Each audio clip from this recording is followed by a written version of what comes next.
अगर आपको एनसीईआरटी के 100% नोट्स चाहिए तो बिल्कुल राइट वीडियो पर आए हैं। यहां पर आपको इस वीडियो में लाइन टू लाइन एनसीईआरटी की हर एक लाइन एक्सप्लेन की जाएगी और नोट्स दिए जाएंगे। और बहुत ही इंपॉर्टेंट चीज, जो कॉम्प्लेक्स चीजें दी गई हैं उसके लिए बहुत ही सिंपल फॉर्म में ट्रिक दी जाएगी without any change in NCERT line. हम सबको पता है होमोलॉगस एनालॉगस ऑर्गन से बहुत सारे क्वेश्चन पूछे जाते हैं, एटलीस्ट 7 to 8 क्वेश्चन पूछे गए हैं। तो इसके लिए आपको बस एक ट्रिक याद रखनी है, हम एसी में बैठकर एचडी में इवोल्यूशन देखते हैं। तो यहां पर क्या है बच्चों, A for what, analogous organ, analogous organ, A for analogous organ, ठीक है। सी फॉर व्हाट, कन्वर्जेंट इवोल्यूशन, ठीक है। तो जो एनालॉगस ऑर्गन है कन्वर्जेंट इवोल्यूशन का ये एग्जांपल है। जबकि H for what, homologous organ, ठीक है, होमोलॉगस ऑर्गन। एंड ये होमोलॉगस ऑर्गन जो है ये किसका एग्जांपल है, D for what, divergent evolution का। हेलो दोस्तों, मेरा नाम है प्रदीप गौड़ और आप देख रहे हैं प्रदीप्स बायोलॉजी। देखिए ये छोटी सी वीडियो होने वाली है, लेकिन मैं गारंटी देता हूं आपको हर एक लाइन एनसीईआरटी की क्लियर होगी और एनसीईआरटी की एक एक लाइन एक एक कॉन्सेप्ट मैंने क्लियर किया है। बस आपको इस वीडियो को पूरा देखना है, बहुत सारी आपको ट्रिक मिलेगी, बहुत ही सिंपलेस्ट फॉर्म में हर एक एनसीईआरटी की लाइन क्लियर होगी। चलिए टाइम ना वेस्ट करते हुए स्टार्ट करते हैं, क्योंकि आपके पास भी टाइम नहीं है, ठीक है। देखिए 100% एनसीईआरटी कवर करेंगे, इसमें ये वो चैप्टर हैं, ये इस चैप्टर में पर्टिकुलर ये वो टॉपिक हैं जनरली जिनको आप पढ़ने वाले हैं, ठीक है। सबसे पहले कुछ बेसिक सी चीजें जान लेते हैं, जो क्या है सर, इवोल्यूशनरी बायोलॉजी क्या होता है। तो हम कहते हैं the branch of science which deals with origin and evolution, मतलब साइंस की वो ब्रांच जो ओरिजिन की बारे में बात करती है और इवोल्यूशन के बारे में बात करती है, हम उसको कहते हैं इवोल्यूशनरी बायोलॉजी, ठीक है। बायोपोइसिस क्या है, जब पहली बार लाइफ बनी उस प्रोसेस को क्या बोला बच्चों, बायोपोइसिस, यानी ओरिजिन ऑफ लाइफ। लेकिन बायोजेनेसिस क्या होती है उसको जान लो। सपोज करो ये पहले कोई एक ऑर्गेनिज्म था ए, इससे जो नया ऑर्गेनिज्म बना वो बी बना। तो अब पहले से कोई लिविंग ऑर्गेनिज्म एग्जिस्ट करता है, उससे एक नया ऑर्गेनिज्म बन रहा है, तो इसको बोलेंगे बायोजेनेसिस। ध्यान से पढ़िए, origin of new life from old life form, यानी पहले से जो लाइफ फॉर्म है उससे एक नई लाइफ बन रही, तो उसको हम क्या बोलेंगे, बायोजेनेसिस, ठीक है। अच्छा सर, हमको कैसे समझ में आएगा कि इवोल्यूशन क्या है। मैं कहता हूं सर कि कोई सिंपल ऑर्गेनिज्म है, ठीक है, सपोज करिए बैक्टीरिया है या कोई और है, सिंपल ऑर्गेनिज्म है, अगर उसमें इवोल्यूशन हुआ तो वो आगे चल के कॉम्प्लेक्स ऑर्गेनिज्म में बदल जाएगा, उसका शेप स्ट्रक्चर चेंज हो जाएगा। जैसे आप देखिए, सिंपल सी मैं बोलूं कि पहले आप देखिए छोटे छोटे लिविंग ऑर्गेनिज्म थे, जैसे बैक्टीरिया वगैरह में डेवलपमेंट हुआ, साइनोबैक्टीरिया बने, साइनोबैक्टीरिया आगे चल के प्लांट बन गए, एल्गी बने, एल्गी से ब्रायोफाइटा, टेरिडोफाइटा, जिम्नोस्पर्म, एंजियोस्पर्म। देख रहे हो आप, कॉम्प्लेक्सिटी बढ़ती जा रही है इवोल्यूशन के अकॉर्डिंग, ठीक है। ऐसे ही तो सर हम इवोल्यूशन को कैसे डिफाइन कर सकते हैं, हम कह सकते हैं सर इवोल्यूशन जो है वो टाइम टेकिंग है, काफी टाइम, कई हजार लाख साल लग सकता है, ग्रेजुअल प्रोसेस है ना, ग्रेजुअल धीरे धीरे होती है, कंटिन्यूअस प्रोसेस है। जब मैं आपसे बात कर रहा हूं इस टाइम भी इवोल्यूशन हो रहा है, ठीक है, हर एक पल। रेगुलर चेंज इन फॉर्म, यानी कि शेप में चेंज होगा, अगर किसी में इवोल्यूशन हो रहा है तो उसका शेप चेंज होगा। जैसे मैं तुम्हें बताऊं, हम पहले बंदर थे, हमारा स्ट्रक्चर थोड़ा सा डिफरेंट दिखता था, लेकिन एक टाइम के बाद हमें क्या हुआ, शेप चेंज हो गया, तो मतलब हम कह सकते हैं कि हमें क्या हुआ है, इवोल्यूशन हुआ है, ठीक है। अच्छा, अब यहां पे एनसीईआरटी बहुत ही क्लियर चीज कुछ कहती है। क्या कहती है एनसीईआरटी, कहती है कि जब हम किसी स्टार को देखते हैं, किसी क्लियर स्काई में, आसमान में तारे को देखते हैं, तो हम अपने पास्ट में देखते हैं, बैक इन द टाइम हम देखते हैं, ठीक है। कैसे सर, जरा ध्यान से समझिए, ये बड़ा ही खूबसूरत सा कॉन्सेप्ट है, इसको समझना पड़ेगा आपको। जैसे मैं ये कहता हूं बच्चों, ध्यान से सुनो, हम जनरली जानते हैं कि जो ये सन है, सन का चक्कर जो है ये अर्थ लगाती है, ठीक है, इस तरह से, ऐसे है ना, पूरी तरह से घूमती है। लेकिन ये कॉन्सेप्ट समझने के लिए मैं आपको बोल रहा हूं, सपोज इट, जो हमें देखने में लगता है वो क्या दिखता है कि सर अर्थ है, ठीक है, और सन जो है इसका चक्कर लगाती है, हमें देखने में ये लगता है, ठीक है। अब इस कॉन्सेप्ट को समझने के लिए तुम्हें ये वाला समझना पड़ेगा। क्या मैं कह रहा हूं सर कि ये जो अर्थ है, इस अर्थ में हम हैं। अगर हम सूरज को देख रहे हैं तो सूरज से जो रोशनी आ रही है, जो भी लाइट आ रही है, वो हमारी आंखों तक आएगी, तभी तो हम सन देख पाएंगे, यस। तो मैं कहता हूं जो लाइट आ रही है सन से, उसे अर्थ तक आने में कुछ टाइम लगेगा, यस। और क्या उस पर्टिकुलर टाइम में, ये जो टाइम है ये कितना है, 8 मिनट, कुछ सेकंड बेटा, हम इसको 8 मिनट मानकर चलते हैं। तो सन से जो लाइट आ रही है उसको अर्थ तक आने में कितना टाइम लगेगा? 8 मिनट। तब हम जाके सन को देख पाएंगे। क्या इस 8 मिनट में ये सन की जो पोजीशन है ए, ये सन की पोजीशन चेंज होकर के बी पर आ जाएगी? यस, 8 मिनट में। तो क्या अभी जो हम सन को देख रहे हैं वो 8 मिनट पहले की पोजीशन देख रहे हैं? यस, क्योंकि 8 मिनट पहले जो लाइट यहां से चली थी, अभी को 8 मिनट बाद हमारी आईज तक पहुंची है, तो हमें 8 मिनट पहले की पोजीशन उसकी नजर आ रही है। क्या 8 मिनट में ये साइट ए से साइट बी तक जा चुका होगा? यस। तो हम हमेशा जब भी देखते हैं तो हम कहां देख रहे हैं? पास्ट में देख रहे हैं।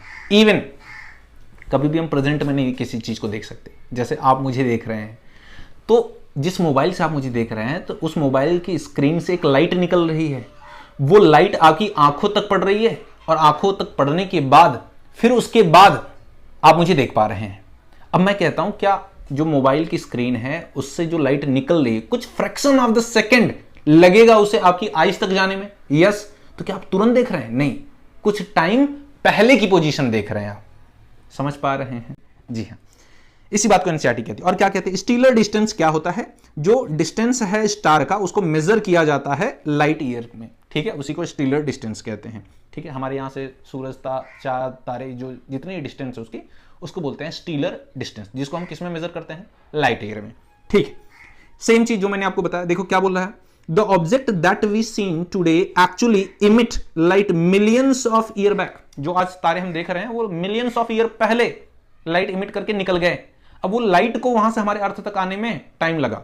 ठीक है, and cover trillions of kilometre before reaching our eye. हमारी आंखों तक आने में उसे ट्रिलियंस ऑफ किलोमीटर लगे, बहुत टाइम लग गया आने में। मतलब जो चांद तारे, मतलब जो तारे जो टूटते हैं, जो आज हम देख रहे हैं, वो कई हजार साल पहले टूट के निकल गए।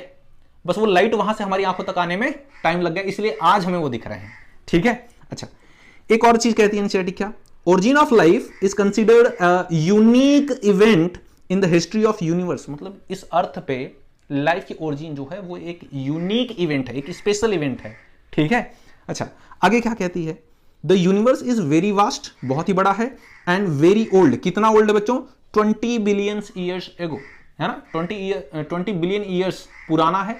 इतने साल पहले बिग बैंग हुआ था। लेकिन अभी मैं तुम्हें बता दूं, ये तो एनसीईआरटी का डाटा है। अभी जो रिसेंट में डिस्कवरी हुई उसके according 13.8 billion years ago big bang हुआ था बच्चों। ठीक है, तो इस चीज को याद रखिएगा। लेकिन तुम्हें एनसीईआरटी का डाटा याद रखना है, इसलिए तुम 20 बिलियन ही याद रखोगे। आगे क्या बोल रहा है? Universe is huge cluster of Galaxy. Universe जो है उसमें बहुत सारी गैलेक्सी हैं, बिलियंस ऑफ द गैलेक्सी हैं। अब गैलेक्सी क्या होते हैं? हम बोल सकते हैं गैलेक्सी क्या है? Star plus cloud of gases हैं, एंड व्हाट? डस्ट है। इन तीनों चीजों से मिलकर के गैलेक्सी बनी होती है। And very important, earth is indeed a spike, that is small particle as compare to universe. और हमारी जो अर्थ है इस पूरे यूनिवर्स के कंपैरिजन में एक छोटा सा पार्टिकल है। ठीक है, उतनी ही औकात नहीं है, बहुत छोटा सा है। यहां पर आप नीचे की तरफ देखेंगे, अगर कुछ ओरिजिन की हम बात करें, ठीक है, कुछ ओरिजिन की अगर हम बात करें, तो आप देखिए बच्चों, ओरिजिन ऑफ यूनिवर्स कब हुआ था? 20 बिलियन ईयर्स अगो। किसके थ्रू? बिग बैंग थ्योरी के थ्रू। अर्थ जो है वो 4.5 बिलियन ईयर्स अगो बना था। ठीक है, जो लाइफ है वो पहली बार कब ऑरिजिनेट हुई थी बच्चों? 4 billion years ago. That is, NCERT कहती है, that is what? 500 million after formation of अर्थ। यानी अर्थ की ओरिजिन हुई 4.5 बिलियन ईयर अगो, लेकिन उसके 500 मिलियन बाद यानी 4 बिलियन ईयर्स अगो क्या हुआ? पहली बार लाइफ बनी। लाइफ जब बनी उसमें भी फर्स्ट जो नॉन सेलुलर लाइफ बनी यानी प्रोटोबायोंट बने, वो कब बने? 3 बिलियन ईयर अगो। जो प्रोटोबायोंट बने वो क्या थे? मैक्रोमोलिक्यूल थे, that is giant molecules, RNA, protein और पॉलीसेकेराइड थे। ठीक है, लेकिन first non cellular living organism यानी वायरस वगैरह से बैक्टीरिया बनने में कितना टाइम लग गया? लगभग 1 बिलियन ईयर लग गए। तो जो फर्स्ट सेलुलर फॉर्म है वो कब बना बच्चों? 2 बिलियन ईयर एगो। एनसीईआरटी इसको क्या बोलती है? 2000 मिलियन ईयर एगो। हाँ, 2000 मिलियन मतलब देखो ध्यान से सुनो, अगर 1000 मिलियन दे दे तो ये क्या है? 1 बिलियन है बेटा, इस चीज को याद रखना। अब फर्स्ट इनवर्टिब्रेट कब बने? 500 million year ago. First jawless fish Cyclostomata कब बने? 350 मिलियन ईयर एगो। सी वीड कब बने? 320 मिलियन एगो। फिश लाइक रेप्टाइल कब बने? 200 मिलियन ईयर एगो। ठीक है, डिसअपियरेंस की बात करें तो डायनासोर कब डिसअपियर हुए? 65 million year ago. Dryopithecus that is primate और रामापिथेकस डिसअपियर कब हुए बच्चों? 15 मिलियन ईयर एगो। तो ये जो डाटा है आप इसका स्क्रीनशॉट ले सकते हैं। क्लियर है? बहुत ही इंपॉर्टेंट है। ठीक है, इसको मैंने एक जगह रख दिया है सब। आगे बढ़ते हैं सर। अब देखिए यूनिवर्स जो है, यूनिवर्स को अगर तुम देखो तो कोई यूनिवर्स जो है, यूनिवर्स में बहुत सारी क्या होती है? Galaxy, billions of the Galaxy होती है। और एक गैलेक्सी किसकी बनी होती है? स्टार, क्लाउड ऑफ गैसेस और डस्ट से। तो यहां पर देखो ये यूनिवर्स है बेटा, ये यूनिवर्स, इसमें छोटा से छोटा पार्टिकल जो है वो एक गैलेक्सी है। हाँ, गैलेक्सी, गैलेक्सी में क्या होती है? मिल्की वे होती है। मिल्की वे में सोलर सिस्टम होता है। सोलर सिस्टम में बहुत सारे स्टार्स होते हैं, प्लैनेट्स होते हैं। ठीक है, तो हमारी क्या औकात है? जीरो, मच्छर जितनी औकात नहीं।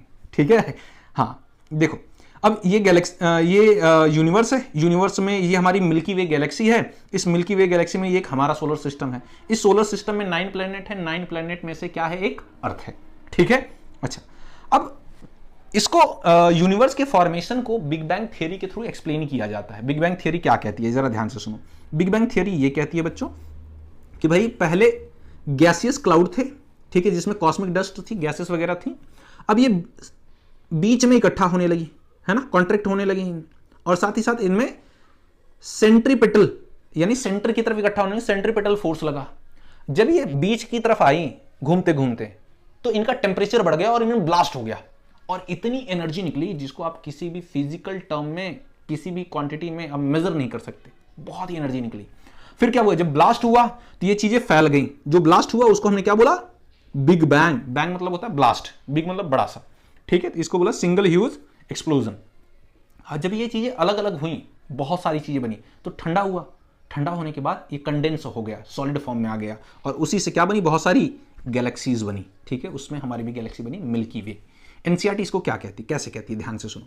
एनसीईआरटी कहती है बच्चों, single huge explosion unimaginable in physical term. फिर उसके बाद क्या हुआ? यूनिवर्स क्या करने लगा? एक्सपैंड करने लगा। इसकी वजह से बढ़ने लगा उसका एरिया। इसकी वजह से टेम्परेचर क्या हुआ? डिक्रीज हो गया। जब टेम्परेचर डिक्रीज हुआ तो कुछ गैसेस बनी, हाइड्रोजन और हीलियम बना कुछ टाइम बाद। जब ये बना उसके बाद क्या हुआ? दीज गैसेस कंडेंस हुई under gravitation and form what? Galaxy का फॉर्मेशन किया। और गैलेक्सी बनने के बाद अर्थ बनी कब? 4.5 बिलियन ईयर अगो। और उसी किसमें बना ये अर्थ? सोलर सिस्टम में। और जो गैलेक्सी थी उसका नाम क्या था? मिल्की वे। क्लियर है? अब एक चीज याद रखेंगे, जब पहली बार अर्थ बना तो उस पर कोई भी एटमॉस्फेयर नहीं था। हाँ, पहली बार जब अर्थ बना तो उसमें कोई भी एटमॉस्फेयर नहीं था। इस बात को याद रखेंगे। There was no atmosphere on earth. NCERT की लाइन है। ठीक है, आप देख लीजिएगा। अच्छा सर, एक चीज समझ में नहीं आई, हमारी अर्थ जो बनी इस पे ये बाकी सारी चीजें कैसे हुई? ओशियन कैसे बनी? बाकी सारी चीजें कैसे हुई? उसको ज़्यादा समझ लेते हैं। मैं कहता हूँ सर, अर्थ बन चुकी है। ठीक है, ये देखो अर्थ बन चुकी है। इस अर्थ के सेंटर में क्या प्रेजेंट था बेटा? लावा। लावा क्या होता है? मोल्टेन मास होता है, पिघला हुआ।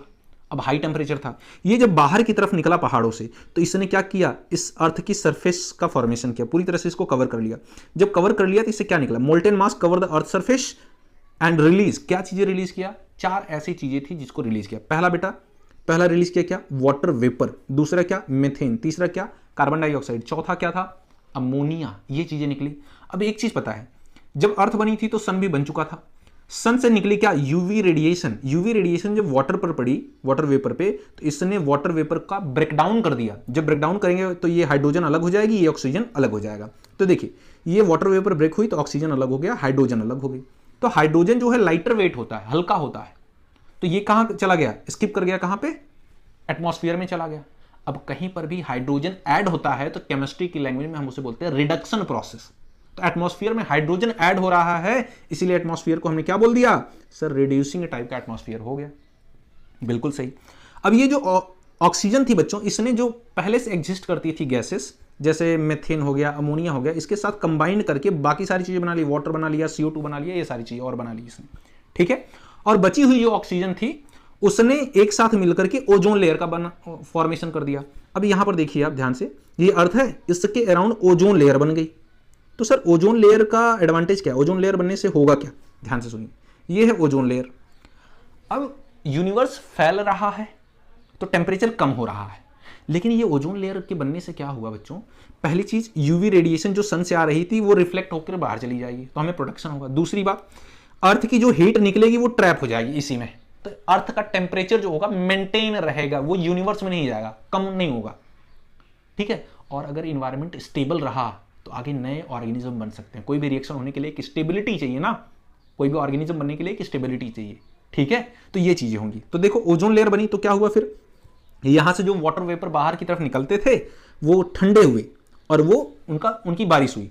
जब बारिश हुई तो उन्होंने क्या किया, fill all the depression and form what, ocean. जो गड्ढे थे वो भर गए बारिश होते होते और फिर ओशियन का फॉर्मेशन हुआ, समुद्र का फॉर्मेशन हुआ। और उस समुद्र में पहली बार क्या बना, फर्स्ट लाइफ अपीयर हुई बच्चों। कब, 500 million year of formation of earth, that is 4 billion year ago. Earth के फॉर्मेशन के 500 मिलियन ईयर बाद, 1 मिलियन मतलब 10 लाख होता है, मल्टीप्लाई कर लेना आप घर पे बैठ के, ठीक है। हाँ, उतने टाइम बाद पहली लाइफ बनी अर्थ पे, ठीक है, ओशियन में, याद रखिए। अब बहुत सारी थ्योरी दी गई है, ठीक है, सारी एनसीईआरटी की लाइन लिखी है मैंने, हाँ ध्यान से सुनना। बहुत सारी थ्योरी दी गई कि सर लाइफ कैसे कैसे बनी। तो सबसे पूछा गया, साइंटिस्ट से पूछा गया, बाबा से पूछा गया, ठीक है, पादरी से पूछा गया, हकीम, जुबैर, सबसे पूछा गया, ठीक है, जितने भी लोग होते हैं सबसे पूछा गया, हर एक रिलीजियस लोगों से पूछा गया, हर एक साइंटिस्ट से पूछा गया, जो भी अपना पॉइंट ऑफ व्यू रखता था सबको सुना गया। फिर उसके बाद अपने कॉन्सेप्ट दिए गए। क्या थे, पहले कुछ लोगों ने बोला कि जो लाइफ है वो किसी नॉन लिविंग ऑर्गेनिज्म से आई है। किससे आई है बच्चों, नॉन लिविंग ऑर्गेनिज्म से। तो उसको बोला गया ए बायोजेनेसिस थ्योरी। मतलब क्या, नॉन लिविंग मैटर से ओरिजिन हुई है नए ऑर्गेनिज्म की। जो लिविंग ऑर्गेनिज्म बने वो नॉन लिविंग से बने। तो उसमें पहले जो थ्योरी आती है स्पेशल क्रिएशन की। स्पेशल क्रिएशन की थ्योरी किसने दी थी, फादर सॉरेज ने दी थी। फादर सॉरेज एक पादरी थे, ठीक है, आपको पता है जैसे मंदिरों में बाबा होते हैं, मस्जिदों में मौलवी होते हैं, उसी तरह से क्रिश्चियन में पादरी होते हैं। तो फादर सॉरेज थे। इन्होंने क्या बोला, believe that life is itself created by God. तो भगवान ने बनाई है दुनिया, ठीक है। और इन्होंने 3 पॉइंट रखे। पहला, हैव 3 पॉइंट। क्या, all living organism that we see today were created as such. जो चीजें आज हम देख रहे हैं ऐसी ही बनाई गई थी, ऐसी ही भगवान ने बनाई थी। दूसरा, diversity was always same since creation and will be the same in future. मतलब भगवान ने जो दुनिया बनाई, ये जो डिफरेंट फॉर्म बनाए हैं, डॉग हुआ, एलिफेंट हुआ, लायन हुआ, टाइगर हुआ, मंकी हुआ, ह्यूमन हुआ, ये सब भगवान ने ही बनाई है। पहले भी ऐसी ही चीजें थी, आज भी ऐसी हैं और आगे भी ऐसी रहेंगी। तीसरी बात इन्होंने बोली थी, earth is about 4000 years old. मतलब जो धरती है वो लगभग 4000 साल पुरानी है। अब यहाँ पे इंडियन वाले गुस्सा हो जाएंगे, भैया 5000 साल पहले तो हमारे यहाँ महाभारत लड़ा जा रहा था, तो महाभारत कहाँ पे, धरती तो बनी ही नहीं, तो कहाँ आसमान में लड़ रहे थे? ऐसा तो है नहीं। तो ये इस चीज को डिस्कार्ड कर दिया गया। कैसे, वो हम जानेंगे। All these ideas are strongly challenge, मतलब डिस्कार्ड कर दिया गया during 19th century. 19th century में डिस्कार्ड कर दिया। फिर उसके बाद थ्योरी दी गई, पैनस्पर्मिया थ्योरी। किसने दिया, अर्हिनीस ने दिया। ये क्या कहते हैं, life come on earth from other planet. जी हाँ, किसी दूसरे प्लेनेट से लाइफ स्पोर के फॉर्म में अर्थ पर आई। जी हाँ, और ज्यादातर बहुत सारे ऐसे एस्ट्रोनॉमर्स हैं जो इसमें बिलीव भी करते हैं और उनका फेवरेट आइडिया है कि भैया सुपरमैन जैसे आता है किसी दूसरे प्लेनेट से, ठीक है, क्रिप्टोन से, वैसे ही आता है, लाइफ आई इस अर्थ पे। कुछ बैक्टीरिया वगैरह में कुछ ऐसे एलिमेंट्स मिले हैं जो मार्स के हैं, ठीक है, इसलिए पोलर एरिया में मिले हैं। आपको पता है पोलर एरिया में भी बहुत सारी रिसर्च चलती रहती है। तो बहुत सारे साइंटिस्ट ये मानते हैं कि लाइफ अर्थ पे नहीं बनी, अर्थ पे आई किसी अदर प्लेनेट से स्पोर के फॉर्म में, ठीक है। अच्छा, उसको बोला गया पैनस्पर्मिया थ्योरी। तीसरा जो है वो है स्पॉन्टेनियस जनरेशन थ्योरी। मतलब इसको किसने दिया था, वॉन हेमोल्ट ने दिया था। Life come on earth out of decaying and rotting matter. मतलब सड़ी गली चीजों से नई लाइफ बनती है, जैसे स्टॉर मड, कीचड़ से नई लाइफ बन जाती है। अब इसको डिस्प्रूव किसने किया, रेडी, स्प्लांजनी एंड पास्चर। ये 3 साइंटिस्ट थे, रेडी, स्प्लांजनी और कौन थे, पास्चर। इन्होंने बोला भैया ये बेतुकी बातें मत करो, है ना, घास भूसे सड़ रहे हैं तो उससे लाइफ बन जाएगी। उसको डिस्प्रूव किया। कैसे डिस्प्रूव किया हम जानेंगे आगे। फिर उसके बाद इन सारी चीजों को डिस्कार्ड कर दिया गया। फिर दूसरी थ्योरी दी गई, क्या बच्चों, बायोजेनेसिस। बायोजेनेसिस मतलब क्या, प्री एग्जिस्टिंग जो लाइफ है, पहले से जो लाइफ एग्जिस्ट करती है उसी से नई लाइफ बनेगी, ओरिजिन ऑफ लिविंग ऑर्गेनिज्म, ठीक है। पहला एक्सपेरिमेंट किया किसने, रेडी ने, ठीक है। फिर उसके बाद स्प्लांजनी ने, फिर पास्चर ने। यहां पर आप देख सकते हैं इसको समझ करके, हाँ ध्यान से देखो। तो पहला जो रेडी ने एक्सपेरिमेंट किया वो क्या है, ये देखो मैंने डायग्राम कहीं और से लिया है, लेकिन है कॉन्सेप्ट यही जो एनसीईआरटी में गिवन है। ध्यान से सुनो। इन्होंने पहले एक्सपेरिमेंट में क्या किया, अपने पहले एक्सपेरिमेंट में क्या किया, एक मीट का टुकड़ा लिया। बेटा क्या हो रहा है, हाँ, पहले एक्सपेरिमेंट में क्या किया, मीट का टुकड़ा लिया। मीट के टुकड़े को एक जार में बंद कर दिया, ठीक है। जार में बंद कर दिया और उसे ऊपर से सील कर दिया तो कोई भी फ्लाइज जो है, कोई भी मक्खी जो है वो उसके अंदर, मीट के अंदर पास नहीं जा पाती थी क्योंकि वो पूरी तरह से पैक्ड है। तो उन्होंने देखा इसमें तो कोई भी मैगट नहीं मिला। मैगट क्या होता है? मक्खी का लार्वा, हाउस फ्लाई का लार्वा होता है, उसको मैगट बोलते हैं, क्योंकि जहां तक लाइफ जाएगी वहीं तक तो मैगट पहुंचाएगी। ठीक है। दूसरी बार क्या किया, जार लिया, उसके अंदर मीट डाला, मीट डालने के बाद उसे कपड़े से बांध दिया। तो अब महक तो निकलेगी बाहर, खुशबू निकलेगी, तो फ्लाइज आ जाएंगी, लेकिन वो सिर्फ कहां रहेंगी? उस ऊपर कपड़े पे रहेंगी। ठीक है। जार के अंदर नहीं जा पाएंगी क्योंकि कपड़े को वो उसके आर पार नहीं जा सकती। ठीक है। तो जिस कपड़े तक वो पहुंच पाई थी ऊपर तक, बस वहीं तक मैगट लार्वा मिला उनको। ठीक है। उसके नीचे नहीं मिला, मीट पर नहीं मिला। ठीक है। फिर उसके बाद तीसरे एक्सपेरिमेंट में क्या किया उन्होंने, ढक्कन खोल दिया, मीट का टुकड़ा डाला। अब फ्लाई जो है वो अंदर की तरफ भी जा पाती थी, जहां तक फ्लाई गई, अब क्या हुआ, मीट के ऊपर भी क्या मिले, मैगट लार्वा। मतलब एक चीज समझ में आ रही है, जहां तक हाउस फ्लाई पहुंचेगी वहीं तक क्या मिलेगा, मैगट लार्वा। मतलब क्या, एक लिविंग ऑर्गेनिज्म से दूसरे लिविंग ऑर्गेनिज्म का फॉर्मेशन हो रहा है। क्लियर है बच्चों? ये किसने प्रूव किया? रेडी ने। ठीक है। स्प्लांजनी और लुईस पास्चर का लगभग सेम था। क्या था मैं आपको बताता हूं, ध्यान से सुनिए। इन्होंने क्या किया, एक सॉल्यूशन लिया, उसमें डाला क्या, यीस्ट डाला और कुछ शुगर डाली। ठीक है। शुगर डाली, उसको बॉयल कर दिया। बॉयल करने के बाद क्या, यीस्ट एक फंगस है, यस, लिविंग है, यस, वो मर गया। बॉयल कर दिया ना उसको, मर गया वो। अब उसके बाद ये स्वाननिक हंस की गर्दन की तरह ये ट्यूब थी जो इस फ्लास्क से अटैच थी। अब देखा कि बैक्टीरिया वगैरह जो आते थे वो बस यहीं तक फंस जाते थे या फिर यहां तक फंस जाते थे, कभी इस सॉल्यूशन तक नहीं पहुंचते थे। तो इन्होंने देखा कि फिर कोई भी ग्रोथ नहीं हो रही है, क्योंकि जो लिविंग ऑर्गेनिज्म थे उसमें न्यूट्रिटिव मीडियम में उसको आपने मार दिया है, तो नया लिविंग ऑर्गेनिज्म नहीं बना। क्लियर है? फिर दूसरा एक्सपेरिमेंट किया गया, जब इसमें इस फ्लास्क की नेक को तोड़ा गया। अब क्या हुआ, माइक्रो ऑर्गेनिज्म डायरेक्ट अंदर आ पाते थे, इसलिए इसमें बहुत सारे माइक्रो लिविंग ऑर्गेनिज्म मिल गए आपको न्यूट्रिटिव मीडियम में। ठीक है। यही था एक्सपेरिमेंट। ठीक है, पास्चर का। तो ये आप देखिए सेम। ठीक है। यहां पर मैंने लिख दिया इसी को, रेडी, स्प्लांजनी वगैरह को। ठीक है। और पास्चर को भी। अब एक चीज याद रखिए, मॉडर्न थियरी या केमिकल जेनेसिस, ये बड़ी फेमस है बेटा। मॉडर्न थियरी जो है उसे क्या बोलते हैं, केमिकल जेनेसिस, मतलब केमिकल से नई लाइफ बनी है। अब इसको प्रपोज किसने किया था? दो साइंटिस्ट थे बच्चों। पहले था हेल्डन, दूसरे थे ओपेरिन। हेल्डन और ओपेरिन ने दिया। ओपेरिन जो थे वो रसिया के थे, हेल्डन जो थे वो इंग्लैंड के थे। ओपेरिन ने एक बुक लिखी, नाम था ओरिजिन ऑफ लाइफ, और हेल्डन जो बुक लिखी उसका नाम था द प्लैनेट। क्लियर है? एंड इन्होंने बोला क्या, first life was comes from pre existing non living molecule that is protein RNA. मतलब क्या है, जो लाइफ आई है अर्थ पे वो पहले से एग्जिस्ट कर रहे मॉलिक्यूल से आई है। हाँ, आरएनए और प्रोटीन से आई है। ठीक है। अच्छा, और क्या बोला, the condition on earth were, condition क्या क्या थी वहां पे? उन्होंने बोला हाई टेम्परेचर था, वोल्केनिक स्टॉर्म था, रिड्यूसिंग एटमॉस्फेयर, मतलब हाइड्रोजन ज्यादा थी, और उसमें क्या था, और क्या था, मेथेन था, अमोनिया था उस एटमॉस्फेयर में, तब जाकर ये चीजें बनी है, नई लाइफ बनी है। अब इस पर मिलर ने एक्सपेरिमेंट किया। इन्होंने जिस चीज का लिया था, इन्होंने जिसका यूज किया वो था स्पार्क डिस्चार्ज अपरेटस। ये वो चीज ली थी, अपने टीचर के साथ मिलकर के बनाया। तो इन्होंने क्या किया, ध्यान से सुनो मेन चीज। इन्होंने सोचा कि मैं पूरे समंदर को तो बॉयल नहीं कर सकता, लेकिन एक फ्लास्क लिया, उसमें पानी डाला और उसको बॉयल किया, तो वो सिमिलर टू ओशियन था। फिर ऑक्सीजन निकालने के लिए एक वैक्यूम पंप का इस्तेमाल किया कि ऑक्सीजन थी नहीं अर्ली एटमॉस्फेयर में, तो सारी की सारी ऑक्सीजन में निकाल दूं। ठीक है। फिर इलेक्ट्रोड लगाए, ये सिमिलर किसके था, सोलर एनर्जी देने के लिए। स्पार्क डिस्चार्ज किया, ये सिमिलर किसके था, एटमॉस्फेयर के। और इस तरीके से उन्होंने क्या लिया, मेथेन लिया, अमोनिया लिया, वाटर लिया और हाइड्रोजन लिया, और इससे एक्सपेरिमेंट किया। ठीक है। और इन्होंने जो चीजें बनाई वो क्या थी, ध्यान से सुनिए। मिलर ने एक्सपेरिमेंट जो किया 1953 में किया, सिमिलर कंडीशन दी जैसे प्रेजेंट थी अर्ली एटमॉस्फेयर पे, यानी अर्ली अर्थ पे। एंड इन्होंने सपोर्ट किसको किया, ओपेरिन और हेल्डन की थियरी को, कि केमिकल से ही नई लाइफ ओरिजिनेट हुई है। ठीक है। इन्होंने क्या बोला, he told first life form on earth by non living matter that is what, chemical से बना है। ठीक है। एंड वेरी इंपॉर्टेंट, यूरे जो कि उनके टीचर थे मिलर के, Urey and Miller design spark discharge apparatus, ये याद रखना बच्चों, स्पार्क डिस्चार्ज एपरेटस बनाया for testing chemical origin of life.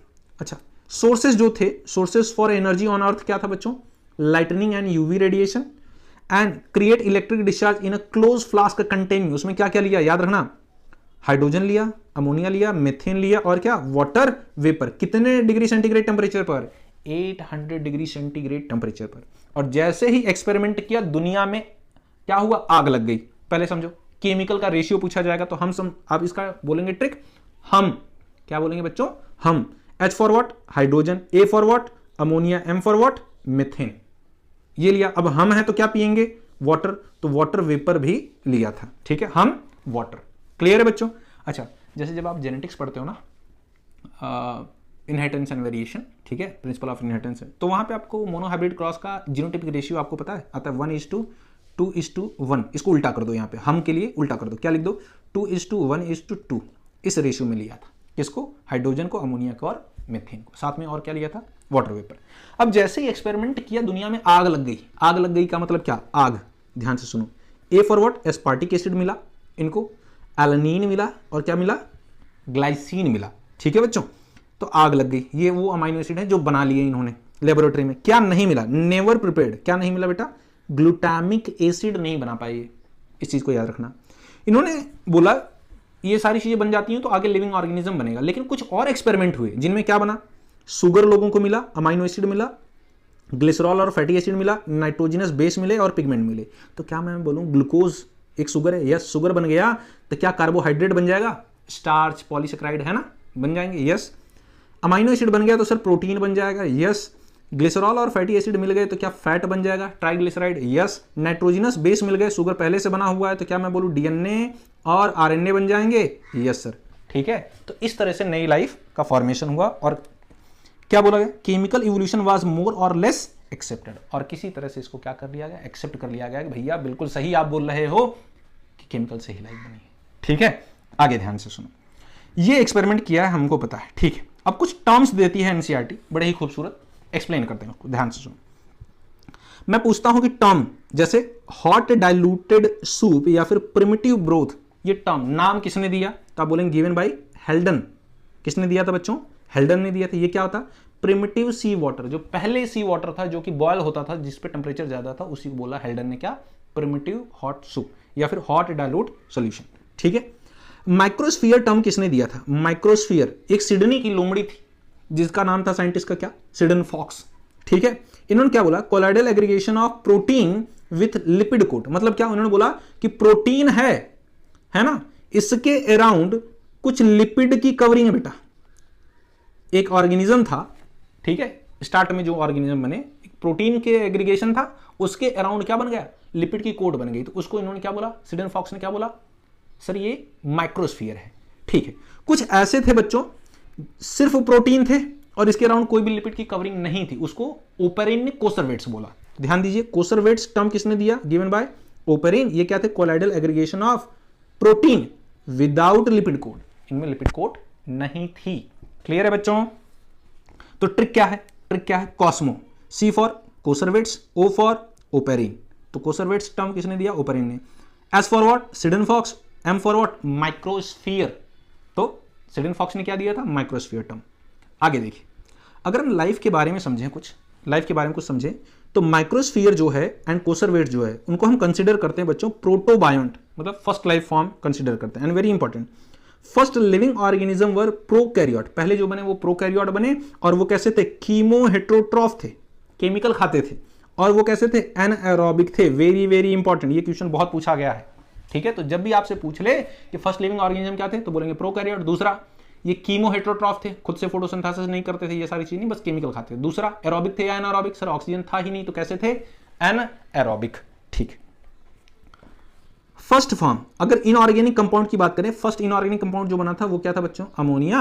और फर्स्ट ऑर्गेनिक जो कंपाउंड बना था वो क्या था, मीथेन। ऑर्गेनिक केमिस्ट्री पढ़ते हैं, ऑर्गेनिक मतलब कार्बन की केमिस्ट्री। तो मीथेन में कार्बन है, तो फर्स्ट मीथेन ही होगा वो ऑर्गेनिक कंपाउंड जो बना था अर्थ पे। ठीक है, फर्स्ट जो ऑर्गेनिज्म बना उसको बोला प्रोटोवायरस, है ना। पहले प्रोटीन और आरएनए बना था, और आप देखो हम क्या बोलते हैं वायरस को, nucleo protein, nucleic acid, RNA, और क्या होता है उसमें, प्रोटीन। याद रखिएंगे इसको। अब थियरी ऑफ इवोल्यूशन कुछ दी गई बच्चों। थियरी ऑफ इवोल्यूशन क्या क्या दी गई, ध्यान से सुनिए कि इवोल्यूशन कैसे हुआ, इस पर थियरी दी गई कुछ। क्या, पहला इनहेरिटेंस ऑफ एक्वायर्ड कैरेक्टर या फिर use and disuse of organ, Lamarck ने दिया था। दूसरी थियरी दी गई थियरी ऑफ नेचुरल सिलेक्शन, जिसको डार्विन ने दिया था। अगर हम पहली थियरी की तरफ बढ़े तो theory of inheritance of acquired character, यानी कि जो आप कैरेक्टर एक्वायर्ड कर लेते हैं, जो आप में कैरेक्टर आ गए, डेवलप कर लिया आपने, वो आगे चल के फिर से नेक्स्ट जनरेशन में ट्रांसफर होंगे। या फिर इसी को बोला गया theory of use and disuse of organ. इन्होंने क्या बोला, इन्होंने एक एग्जांपल दिया किसका, जिराफ का, याद रखिए, गिवन बाय लेमार्क। बुक इन्होंने लिखी थी फिलॉसफी जूलॉजी की, 1809 में लिखी थी ये बुक, याद रखिएगा। सुनिए, इन्होंने जिराफ की नेक का एग्जांपल दिया कि उसका साइज है, ध्यान से देखिए। इन्होंने बोला कि जो जिराफ होता है पहले डोंकी के जैसा था, हॉर्स के जैसा था, लेकिन जब नीचे सूखा पड़ा, ग्रासेस नहीं मिलती थी, तो ये क्या करते थे, प्लांट को खाने लगे गर्दन उठा के, और ये प्लांट की लीफ खाने लगे, तो धीरे धीरे इनकी नेक का साइज बढ़ने लगा। नेक की जो वर्टिब्री थी, वर्टिब्रल कॉलम की बोन, ठीक है, छोटी छोटी वर्टिब्री, उनका भी साइज बढ़ने लगा, तो धीरे धीरे इनकी नेक जो है काफी लंबी हो गई, ठीक है। फिर एक साइंटिस्ट आए जिनका नाम था अगस्ट वीजमान, इन्होंने डिस्कार्ड कर दिया, बोला साहब ऐसा है, ये चीजें तो गलत है, ठीक है, कि अगर मैं, आप सोचिए कि मैं 6 पैक ऐप बना लूं, तो क्या मेरा बच्चा भी जब पैदा होगा तो उसमें 6 पैक ऐप होंगे? बोले नहीं, ऐसा तो नहीं। फिर बोले आप क्यों बोल रहे हो, क्योंकि एक की गर्दन लंबी हुई है तो वो आगे कैसे ट्रांसफर होगी, आगे कैसे उसके बच्चे में कैसे आगे गर्दन लंबी होगी? क्या इन्होंने बोला, वीजमान ने बोला, क्या कोई सोल्जर है जिसका एक हाथ कटा हुआ हो किसी वॉर में, तो क्या उसका बच्चा भी एक हाथ से पैदा होगा? बोले नहीं। बोले फिर आप तो यही कह रहे हो। तो इन्होंने एक्सपेरिमेंट क्या किया, अगस्त वीजमान ने क्या किया एक्सपेरिमेंट, इन्होंने पहले देखिए, इन्होंने क्या थियरी क्या दी, theory of continuity of germ plasm. Germ plasm में क्या बताया उसको हम जानेंगे, पहले डिस्कार्ड कैसे किया, ध्यान से सुनिए। तो अगस्त वीजमान ने क्या किया बच्चों, व्हाइट माइस की टेल को कट किया 20 जनरेशन तक और उससे ज्यादा, ठीक है, ये टेल को कट करते गए माइस को लगभग 20 जनरेशन तक, लेकिन उन्हें कभी भी शॉर्ट टेल या फिर टेललेस कोई माइस नहीं मिला। 20 जनरेशन तक माइस की टेल को, पूंछ को काटते रहे, लेकिन इनको नेक्स्ट जनरेशन में कभी ऐसा कोई चूहा नहीं मिला जिसकी टेल का साइज छोटा हो, या फिर कोई ऐसा चूहा जिसमें टेल एब्सेंट हो जाए। फिर बोला अगर यहां पर नहीं हो रहा है तो फिर जिराफ में कैसे हुआ? जिराफ में अगर गर्दन लंबी हो रही है, एक की हुई तो बाकी सबकी हो रही है, तो यहां पर भी मैं अगर एक की टेल काट रहा हूं तो बाकी सबकी टेल गायब हो जानी चाहिए, या टेल का साइज तो छोटा होना चाहिए। नहीं हो रहा, तो आप कुछ ना कुछ गलत कह रहे हैं। और लेमार्क साहब ने एक चीज और बोली थी कि देखिए, पहले के रेप्टाइल्स जो थे, स्नेक वगैरह, उनके पास पैर हुआ करते थे, लिम्स हुआ करते थे, लेकिन उन्होंने इस्तेमाल करना बंद किया तो वो गायब हो गए। बोले अच्छा, तो मैं कहूँ कि सर मैं बोल सकता हूँ कि बच्चों अपने ब्रेन का इस्तेमाल किया करो अकॉर्डिंग टू लेमार्किनिज्म, क्योंकि ब्रेन का इस्तेमाल नहीं करोगे तो फिर क्या होगा, गायब हो जाएगा, ठीक है, एक्सटिंक्ट हो जाएगा।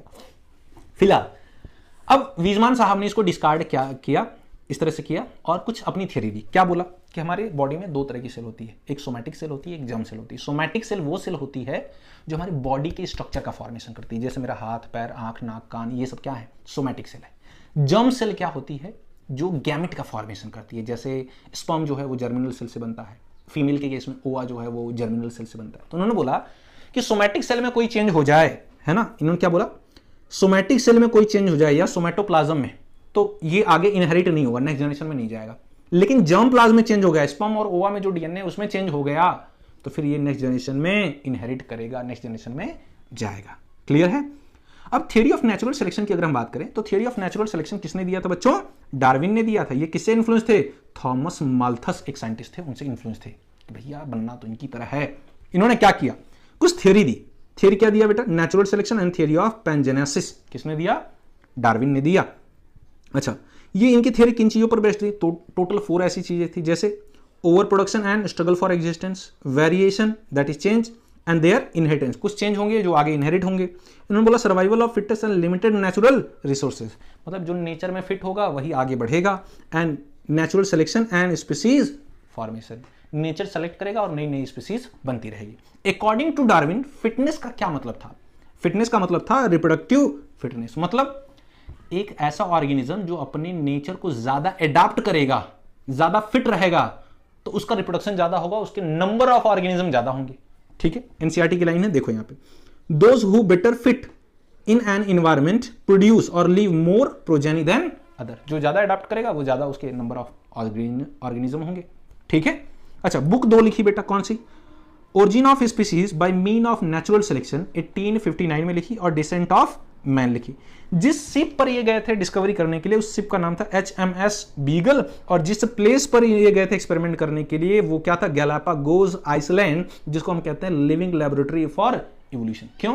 क्योंकि वहां पे वो एक अलग सा आइसलैंड था और वहां पे बहुत सारे लिविंग ऑर्गेनिज्म रहते थे, वहां पर कोई एक्सप्लोर नहीं करता था, तो जो भी जाता था कुछ ना कुछ उनको नया मिल जाता था, ठीक है, इसलिए लिविंग लेबोरेटरी बोलते थे उसको। अच्छा, जिन ऑर्गेनिज्म पर को इन्होंने खोजा या डिस्कवरी की वो क्या थे? Darwin finches. कुछ बर्ड थी जिनके जो कि स्मॉल थी, ब्लैक बर्ड थी, जिनकी बीक्स का साइज अलग अलग था, उसकी बीक्स जो थी वो डिफरेंट साइज की थी, तो इनका नाम था डार्विन। तो बोला नहीं, ये जो ब्लैक बर्ड है जिसके बीक्स का साइज अलग अलग है, तो मैं बोलूंगा ये मेरी फिंच है, मेरा नाम डार्विन है, तो इनको बोला जाएगा हमेशा डार्विन फिंचेस, ठीक है। अच्छा, जैसे बायोलॉजी का एक यूट्यूब चैनल है, प्रदीप सर का है, तो क्या बोलेंगे? प्रदीप्स बायोलॉजी मेरा चैनल है, ठीक है, ठीक वैसा ही। और कुछ जायंट टॉर्टोइस, ठीक है, उनकी डिस्कवरी की इन्होंने। की कॉन्सेप्ट क्या दिया है? की कॉन्सेप्ट इनके क्या थे बच्चों? इन्होंने ब्रांचिंग ऑफ डिसेंट यानी पेडिग्री को एक्सप्लेन किया और नेचुरल सिलेक्शन को एक्सप्लेन किया। लेकिन क्रिटिसिज्म क्या था इनका, क्या ड्रॉबैक थे इनके? समझिए, can not explain origin and type and inheritance of variation. इन्होंने बिल्कुल नहीं बताया कि ओरिजिन कैसे हुई। दूसरा, इन्होंने नहीं बताया कि टाइप क्या होता है ओरिजिन का, और इनहेरिटेंस कैसे होता है, वेरिएशन जो चेंज हो रहे हैं बॉडी में वो कैसे इनहेरिट होते हैं, नेक्स्ट जनरेशन में जाते हैं। दूसरा, वेस्टिजियल ऑर्गन को इन्होंने एक्सप्लेन नहीं किया कि भैया वेस्टिजियल ऑर्गन कैसे बन गए। तीसरा, explain survival of fittest, not explain arrival of fittest. मतलब इन्होंने बोला कि भैया जो फिट रहेगा वो आगे जिंदा रहेगा, उसके नंबर ऑफ ऑर्गेनिज्म ज्यादा होंगे, उनके बच्चे ज्यादा होंगे। कैसे फिट रहना ये नहीं बताया। जैसे मैं आपसे बोलूं, बेटा देख बहुत अच्छे से पढ़ेगा ना तो एमबीबीएस की सीट मिलेगी। आपने पूछा सर पढ़ना कैसे? वो तो पता नहीं ठीक है, तो यही कुछ डार्विन का हाल था। इन्होंने बोला कि मतलब जो नेचर में फिट होगा उसके नंबर ऑफ प्रोजेनी ज्यादा होंगे, बच्चे ज्यादा होंगे। कैसे फिट रहना ये नहीं बता पाए, ठीक है। अच्छा, according to new Darwinism, new Darwinism मतलब एक नई थ्योरी दी गई डार्विन के सपोर्ट में, ठीक है। बोथ इन्होंने बोला म्यूटेशन और जो नेचुरल सिलेक्शन है वो रिस्पॉन्सिबल है किसके लिए? इवोल्यूशन के लिए। अगर म्यूटेशन होता है यानी कि सडन चेंज इन डीएनए तो इवोल्यूशन होगा, और नेचर सेलेक्ट करता है तो भी क्या होगा? इवोल्यूशन। मतलब दोनों ही फैक्टर चाहिए। तो ये जो फ्लो चार्ट है बच्चों, आप इसको ऐसे स्क्रीनशॉट ले सकते हैं, ठीक है। आगे बढ़ते हैं। अब जिस टाइम डार्विन एक्सपेरिमेंट कर रहे थे उसी टाइम पीरियड में एक और साइंटिस्ट थे बच्चों, जिनका नाम था अल्फ्रेड वेलैक। क्या नाम था? अल्फ्रेड वेलैक। इन्होंने जिस पर्टिकुलर आइलैंड पे काम किया था उसका नाम था मलई आर्किपिलेगो, और इनके भी जो रिजल्ट थे एज सिमिलर थे किसके? डार्विन की तरह। तो डार्विन पर भी ये आरोप लगे थे, एलिगेशन लगे थे कि भैया अल्फ्रेड वेलैक के कॉन्सेप्ट को इन्होंने चुराया है, ठीक है। लेकिन बात की बात है, ध्यान से सुनिए। इन्होंने एक फॉर्मूला यहां पर जो मैंने पढ़ा उसके अकॉर्डिंग में एक फॉर्मूला मैंने बनाया है। क्या? The rate of appearance of new character. मतलब कोई भी स्पीसीज में नेचुरल सिलेक्शन होता है या कोई नया कैरेक्टर आता है, ये डिपेंड करेगा इनवर्सली प्रोपोर्शनल किसके होगा? लाइफ स्पैन के या फिर लाइफ साइकिल के। मतलब कोई ऑर्गेनिज्म है जिसकी लाइफ स्पैन सबसे कम होगी उसमें बहुत जल्दी एडाप्टेशन होगा।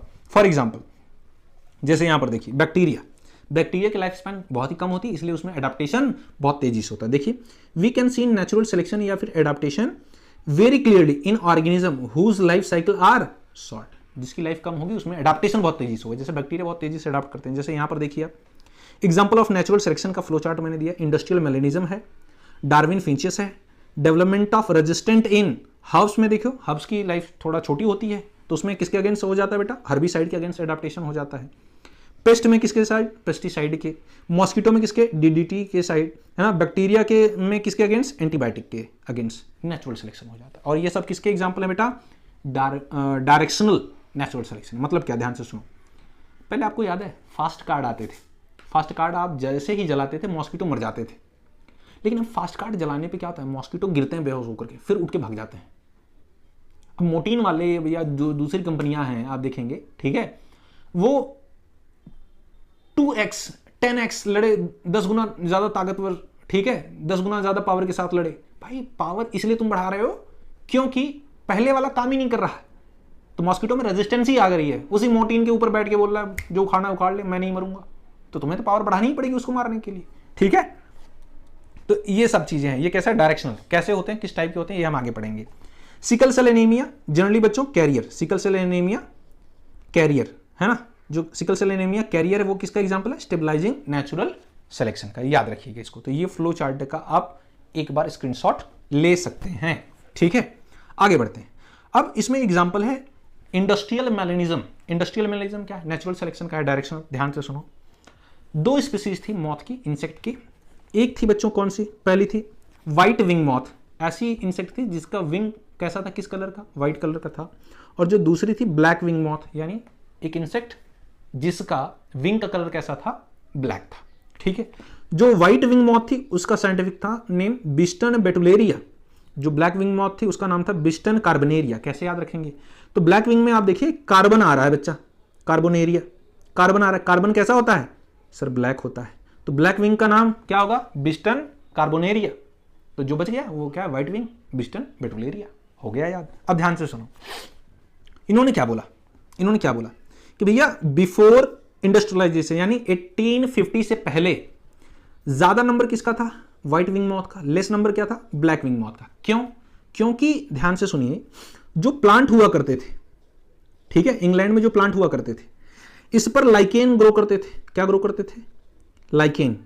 लाइकेन जो है बच्चों, लाइकेन का कलर कैसा होता है, ग्रे, समथिंग व्हाइट के जैसा। तो जो व्हाइट विंग मॉथ थी वो इजिली हाइड हो जाती थी इसमें। ठीक है, सफेद सफेद है, व्हाइट व्हाइट सा है, तो इजिली हाइड हो गया। दिखेगा कौन, ब्लैक वाली, है ना, दूर से ही कौन दिख जाएगा, ब्लैक विंग की मौत, क्योंकि व्हाइट वाली इजिली हाइड हो जाएगी। क्योंकि लाइकेन जो थे उनका भी कलर कैसा था, ग्रे। ग्रे किसके सिमिलर होता है, व्हाइट की। अब इसके ट्री के ऊपर जो बर्ड्स हुआ करती थी प्रेडिएटरी, वो उन्हें इजिली कौन दिख जाएगा, ब्लैक विंग की मौत दिख जाएंगे। तो ये क्या करती थी, सबसे ज्यादा किस पर अटैक करती थी, ब्लैक विंग की। इसलिए बिफोर इंडस्ट्रियलाइजेशन ब्लैक विंग मौत का नंबर क्या था, सबसे कम था। ज्यादा किसका था, व्हाइट विंग का। क्लियर है। लेकिन जब इंडस्ट्री आई आगे चल के, ठीक है, 1920 के बाद इंडस्ट्रियलाइजेशन जब हुआ इंग्लैंड में, यूके में, तो फिर क्या हुआ बच्चों, इंडस्ट्री से निकलता है स्मोक, बहुत सारा कचरा, फॉग वगैरह। तो तुम्हें पता है लाइकेन सिर्फ वहां पर ग्रो करते हैं जहां पे पॉल्यूशन ना हो। जहां पे पॉल्यूशन हो जाता है लाइकेन वहां के डेड हो जाते हैं। तो जैसे ही लाइकेन डेड हुए, क्योंकि पॉल्यूशन हो गया इंडस्ट्री आने के बाद, तो अब ये ट्री की जो बार्क थी, जो छाल थी, वो कैसी दिखती है एक्चुअल में, ब्राउन या ब्लैक। लो जी, अब कौन इजिली हाइड हो जाएगा बच्चों, ब्लैक विंग की मौत इजिली हाइड हो जाएगी। और दिखेगा कौन, व्हाइट विंग की मौत। अब जो बर्ड हैं वो इजिली किसको हंट करेंगी, व्हाइट वाली को। तो व्हाइट का नंबर क्या हो जाएगा, डिक्रीज, और किसका नंबर बढ़ जाएगा, ब्लैक विंग का।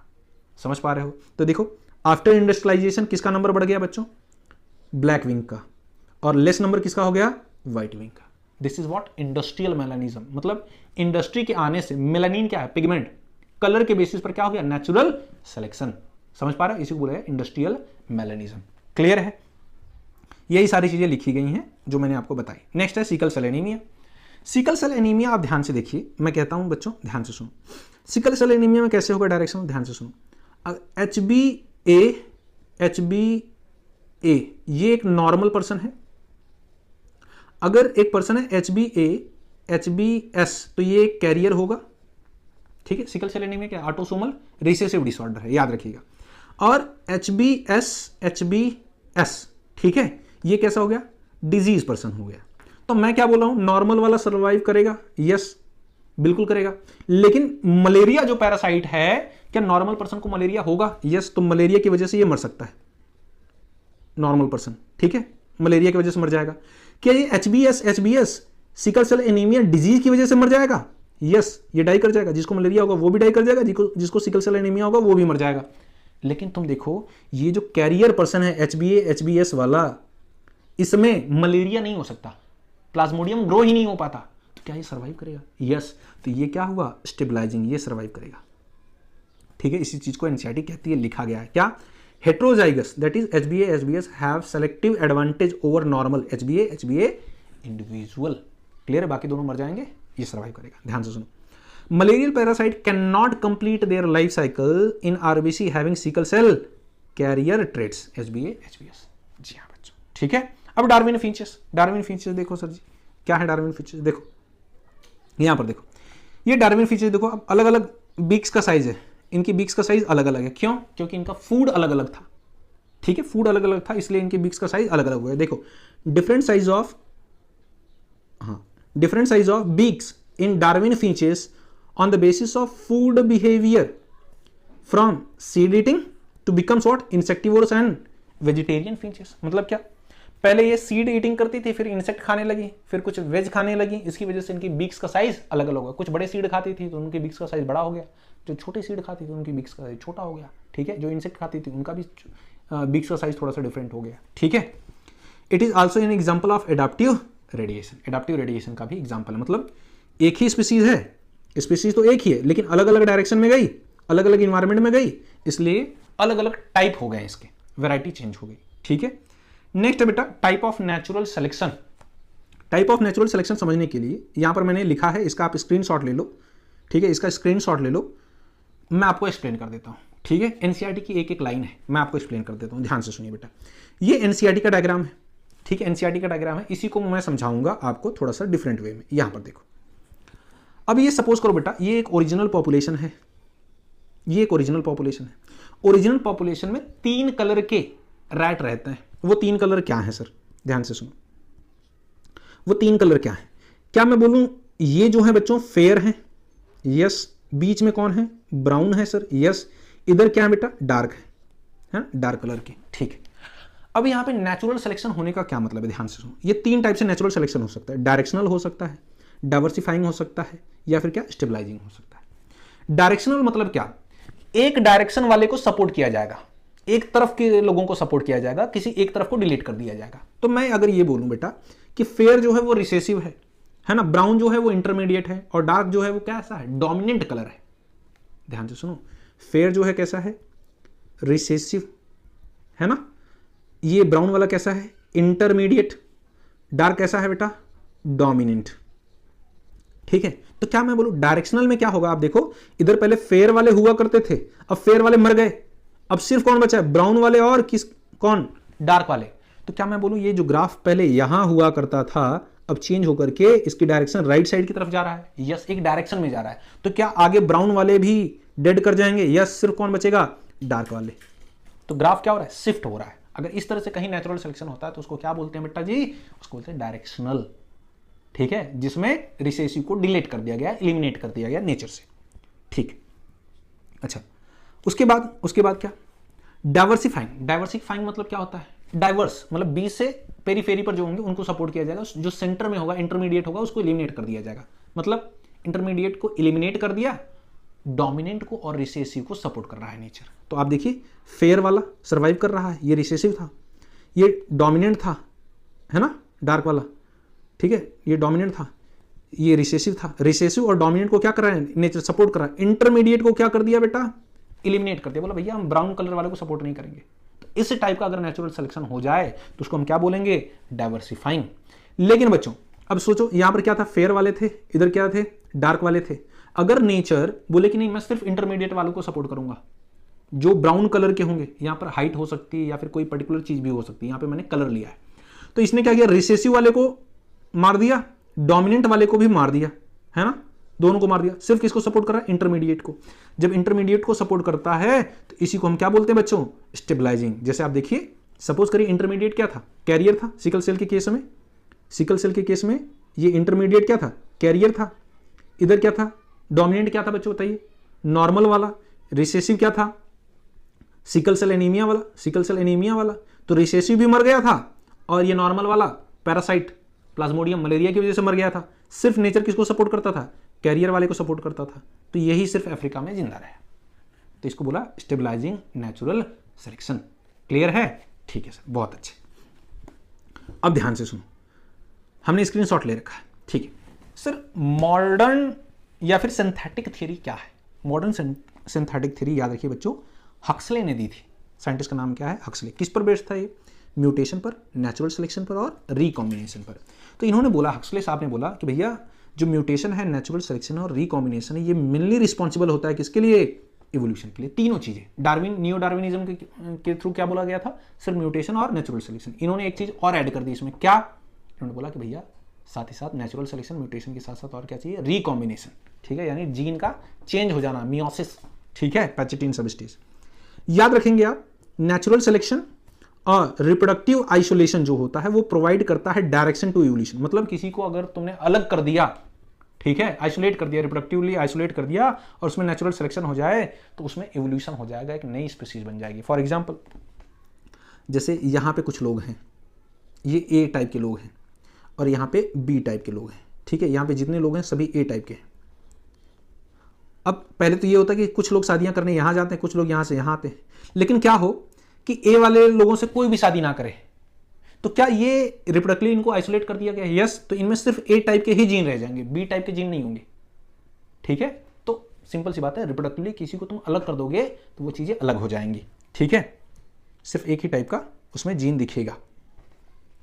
लेकिन एक साइंटिस्ट थे बच्चों, दोब्जांस्की, उन्होंने एक बुक लिखी, नाम था उसका genetics and origin of new species. ठीक है, इसको आप याद रखेंगे। म्यूटेशन क्या होता है? Very very important. म्यूटेशन क्या होता है? ध्यान से देखिए बच्चों, ध्यान से देखिए। एनसीईआरटी की एक लाइन है, इन्होंने बोला, जिस पर्टिकुलर साइंटिस्ट ने टर्म म्यूटेशन दिया, नाम म्यूटेशन दिया, उस साइंटिस्ट का नाम था ह्यूगो डिवरीज। जिस पर एक्सपेरिमेंट किया वो था ओइनोथेरा लैमार्कियाना, और उसका अनदर नेम होता है इवनिंग प्रिमरोज।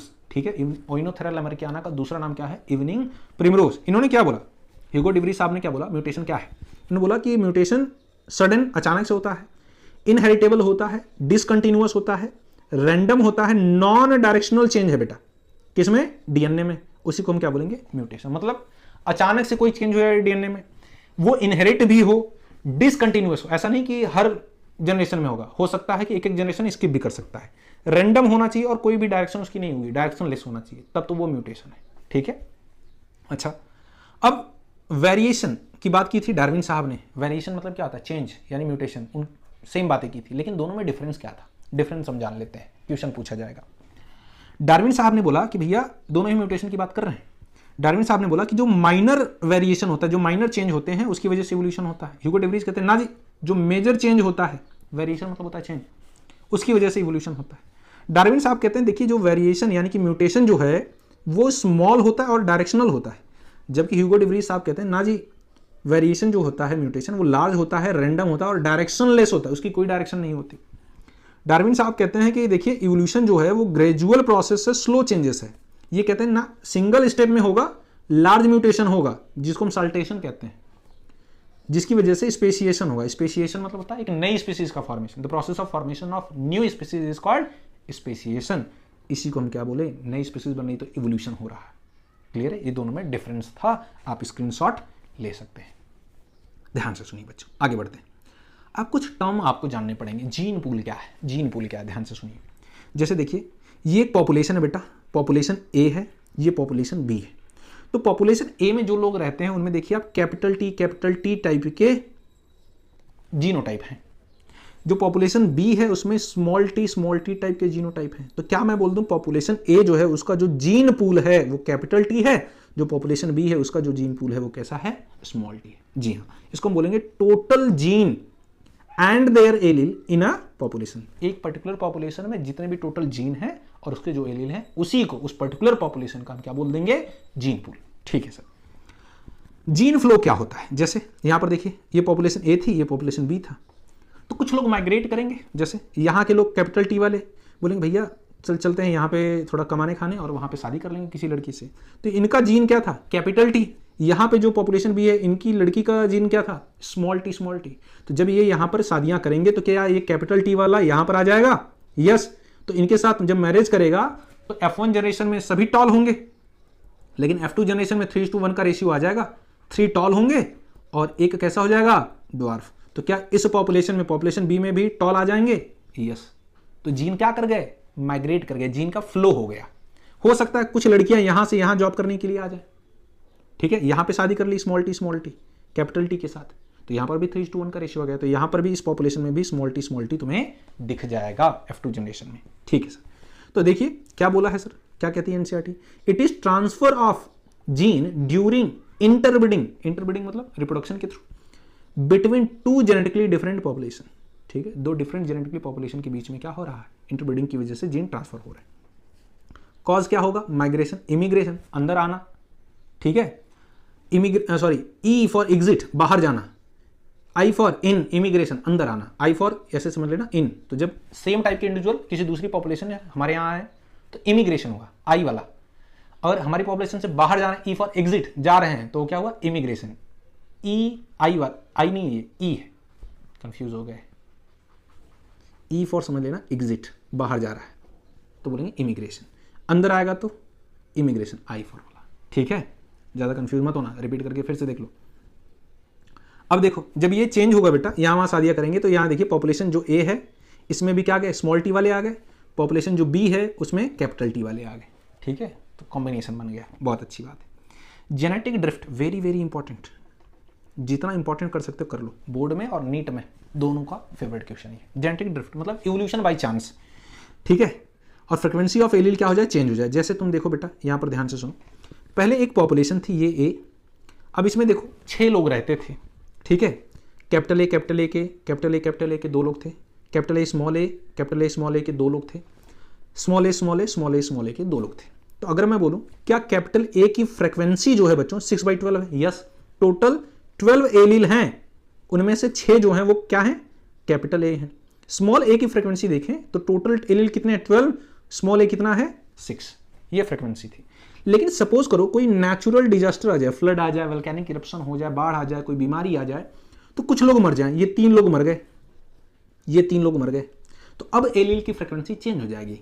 क्या कैपिटल ए की फ्रीक्वेंसी 5/6 होगी, यस, क्योंकि 6 ही लोग जिंदा है, 3 ही लोग जिंदा है, तो एलील कितने हैं 6, ठीक है। और स्मॉल ए की फ्रीक्वेंसी क्या हो जाएगी, कम हो जाएगी, देखो 1/6 हो गई। तो क्या मैं बोलूँ कैपिटल ए वाले डोमिनेंट हो जाएंगे, लात मार के निकाल देंगे इनको स्मॉल ए वालों को, जी हाँ बिल्कुल।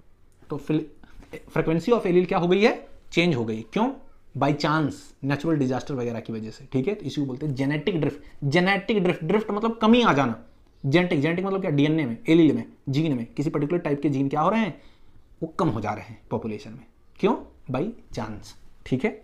यहां पर देखिए, any alternation that is change in allele frequency in the natural population by chance, तो बाय चांस आ जाए, समझ लेना क्या है, जेनेटिक ड्रिफ्ट है। अच्छा, जेनेटिक ड्रिफ्ट जो है बच्चों वो कैसी होनी चाहिए, रैंडम होनी चाहिए, और कैसी, डायरेक्शनलेस होनी चाहिए। इफेक्ट ज्यादा किस पर पड़ेगा, ज्यादा इफेक्ट किस पर पड़ता है बेटा, स्मॉल पॉपुलेशन पर, लेस इफेक्ट किस पर पड़ता है, लार्ज पॉपुलेशन पर। सर कैसे, बताते हैं, एग्जांपल ध्यान से सुनो। मैं कहता हूं सर इंडिया है और पाकिस्तान है, इंडिया की पॉपुलेशन है 142 करोड़, पाकिस्तान की पॉपुलेशन है 19 करोड़। अच्छा, मैं एग्जांपल दे रहा हूं, बस इसको ऐसे मत समझना। सपोज इट बच्चों, सपोज इट, कहना तो नहीं चाहिए बट एग्जांपल के लिए बता रहा हूं, अगर 19 करोड़ पीपल इंडिया के 142 करोड़ पीपल से लड़ें और सपोज करो ये मारे जाएं, तो 19 करोड़ लोग आपस में लड़ेंगे, तो 19 करोड़ इंडिया के भी मारे जाएंगे और 19 करोड़ पाकिस्तान के भी मारे जाएंगे, है ना।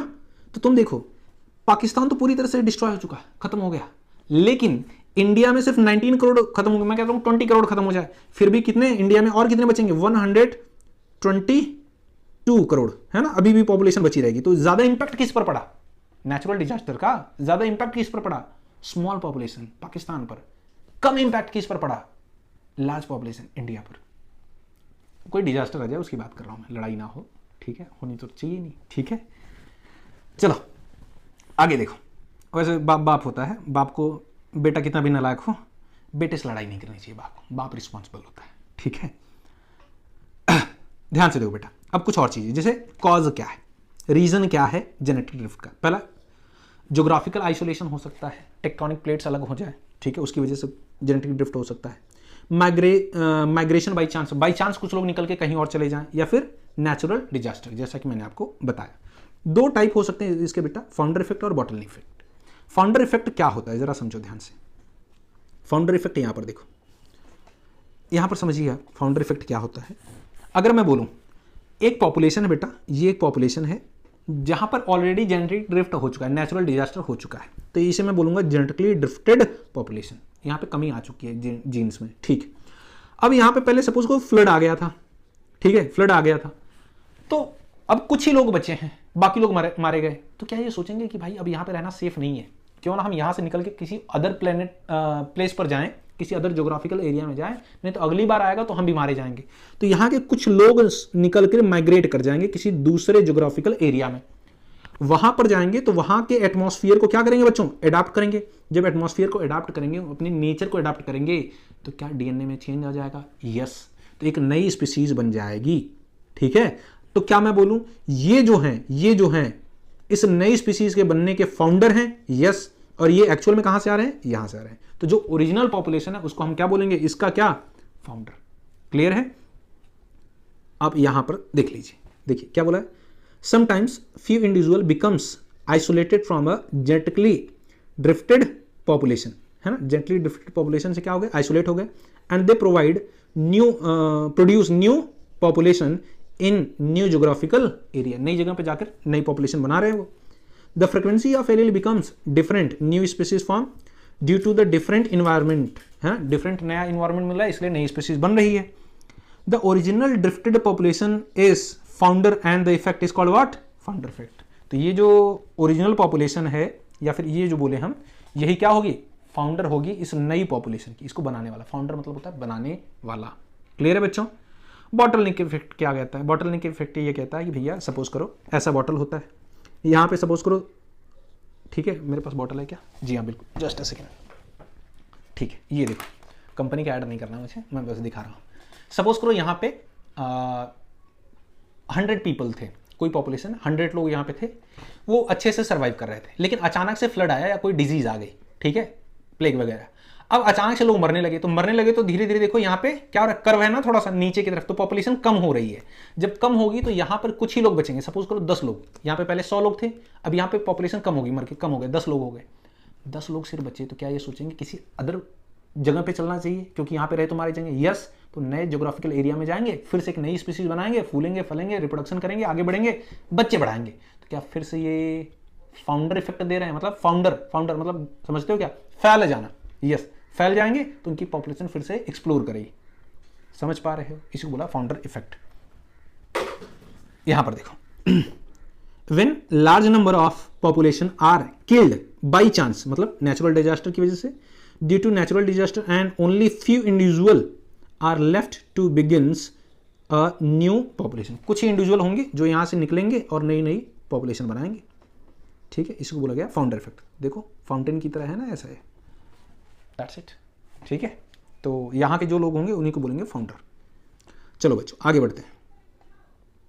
Hardy-Weinberg principle, very very important. Hardy Weinberg principle क्या कहता है, हार्डी-वेनबर्ग प्रिंसिपल ये कहता है बच्चों, यहां पर देखो ध्यान से, क्या कहते हैं पहले समझो कि अगर कोई जीन या एलील है, उसकी जो फ्रीक्वेंसी है किसी एक लार्ज पॉपुलेशन में, इस वर्ड को ध्यान देना, वो हमेशा कैसी होगी, स्टेबल होगी and constant from generation to generation, कितनी भी जनरेशन बीत जाए लेकिन वो हमेशा कैसी होगी, कांस्टेंट होगी। इसी को हमने क्या बोला, जेनेटिक इक्विलिब्रियम। इनके कहने का मतलब क्या है, इनके कहने का मतलब सपोज करो यहाँ पर कोई पॉपुलेशन है, यहाँ पर ए और बी टाइप के, जीन के टाइप के लोग रहते हैं, तो अगर इसमें इवोल्यूशन नहीं हुआ तो a plus b equal to 1, यानी कि 100% जो लोग होंगे, 100% लोग होंगे, उनमें सिर्फ 2 ही टाइप के जीन होंगे, ए होंगे और बी होंगे, ठीक है। तो ध्यान से देखिए, the sum total of all allylic frequency that is dominant plus recessive is 100%। तो डोमिनेंट और रिसेसिव अगर आपने ऐड कर दिया तो 1 ही होगा उसमें, अगर कोई इवोल्यूशन नहीं हुआ है तो, ठीक है, ये कांस्टेंट रहेगा उस पॉपुलेशन में। लेकिन नए एलील तब बनेंगे या नए जीन तब बनेंगे जब इवोल्यूशन होगा। कैसे समझेंगे, ध्यान से सुनो। अब इन्होंने क्या किया, एक फॉर्मूला बना दिया। अगर तुम जैसे उन्होंने दिया था a plus b equal to 1, तो a की जगह मैंने क्या कर दिया बेटा, p को रख लिया, b की जगह q को रख लिया। तो क्या मैं a प्लस बी का होल स्क्वायर बना दूं पॉपुलेशन को जानने के लिए, यस, तो हो जाएगा a का square plus 2ab plus b का स्क्वायर, ठीक है। अब a की जगह मैंने किसको रख दिया, p को, b की जगह q को, तो क्या यही फॉर्मूला बन जाएगा मुझे, सेम p का square plus 2pq plus q square. जी हाँ, जहां पे जो आपको समझना है वो ये, p का स्क्वायर क्या है बेटा, frequency of homozygous dominant genotype, q square क्या है, frequency of homozygous recessive genotype, 2pq क्या है बच्चों, फ्रीक्वेंसी ऑफ हेट्रोजाइगस जीनोटाइप। अच्छा ध्यान से सुनो, हार्डी-वेनबर्ग इक्वेशन जो है वो किसके लिए एप्लीकेबल होगा, वेरी इंपॉर्टेंट, ऑर्गेनिज्म डायप्लॉइड होना चाहिए, पॉपुलेशन लार्ज होनी चाहिए और रैंडम मैटिंग होनी चाहिए, सेलेक्टेबल नहीं, रैंडम मैटिंग होनी चाहिए। लेकिन कुछ ऐसे फैक्टर हैं जो कि हार्डी-वेनबर्ग इक्वेशन को चेंज कर सकते हैं, ठीक है, यानी कि इवोल्यूशन हो सकता है जीन के थ्रू। क्या है, अगर जीन माइग्रेट कर जाए या जीन का फ्लो हो जाए, जेनेटिक ड्रिफ्ट हो जाए यानी कि इवोल्यूशन बाय चांस हो जाए या फिर फाउंडर इफेक्ट, तीसरा म्यूटेशन हो जाए या नेचुरल सिलेक्शन हो जाए जिसको हम इवोल्यूशन कह सकते हैं, एंड जेनेटिक रिकॉम्बिनेशन यानी कि मियोसिस। जेनेटिक रिकॉम्बिनेशन किसमें होता है, मियोसिस में होता है। तो ये वो फैक्टर हैं जो इवोल्यूशन कॉज करते हैं। अगर किसी पॉपुलेशन में इवोल्यूशन नहीं हुआ है तो ऑलवेज जो a प्लस बी है यानी डोमिनेंट और रिसेसिव होंगे वो हमेशा कांस्टेंट होंगे, यानी कि अगर 50% उस पॉपुलेशन में ए टाइप के लोग हैं और 50% बी टाइप के लोग हैं तो हमेशा उसमें सिर्फ यही लोग रहेंगे 100%। समझ पा रहे हो, इसको ध्यान से देखो। एक क्वेश्चन देती है एनसीईआरटी, क्या देती है बोले frequency of a dominant allele A 0.6 है एंड फ्रीक्वेंसी ऑफ रिसेसिव तुम्हें पता करना है, और होमोजाइगस डोमिनेंट का पता करना है, रिसेसिव का पता करना है, और हेट्रोजाइगस का। तो एलिल अगर पता करना है तो तुम्हें ये फॉर्मूला लगाना पड़ेगा फ्रीक्वेंसी ऑफ एलिल के लिए, A+B = 1।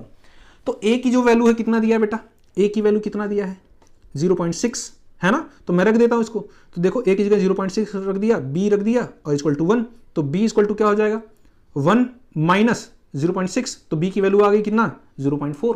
जी हाँ, तो मुझे ए की वैल्यू पता चल गई 0.6 और बी की वैल्यू चल गई क्या 0.4। अब मुझे पॉपुलेशन में निकालना है, तो पॉपुलेशन का फॉर्मूला क्या होता है, पॉपुलेशन का फॉर्मूला क्या होता है ए का square plus 2pq plus b का स्क्वायर। तो ये क्या था डोमिनेंट के लिए था, ये हेट्रोजाइगस के लिए था, ये किसके लिए था रिसेसिव के लिए था, है ना। ये डोमिनेंट के लिए, ये किसके लिए बच्चों था बताइए, ये हेट्रोजाइगस है ना, हेट्रोजाइगस के लिए, ये किसके लिए था रिसेसिव के लिए। तो अगर मैं डोमिनेंट के लिए निकालता हूं तो यहां पर क्या निकल जाएगा ए का स्क्वायर कितना होता है बेटा बताओ, ए की वैल्यू कितना दिया है 0.6 का स्क्वायर, तो कितना हो जाएगा 0.36।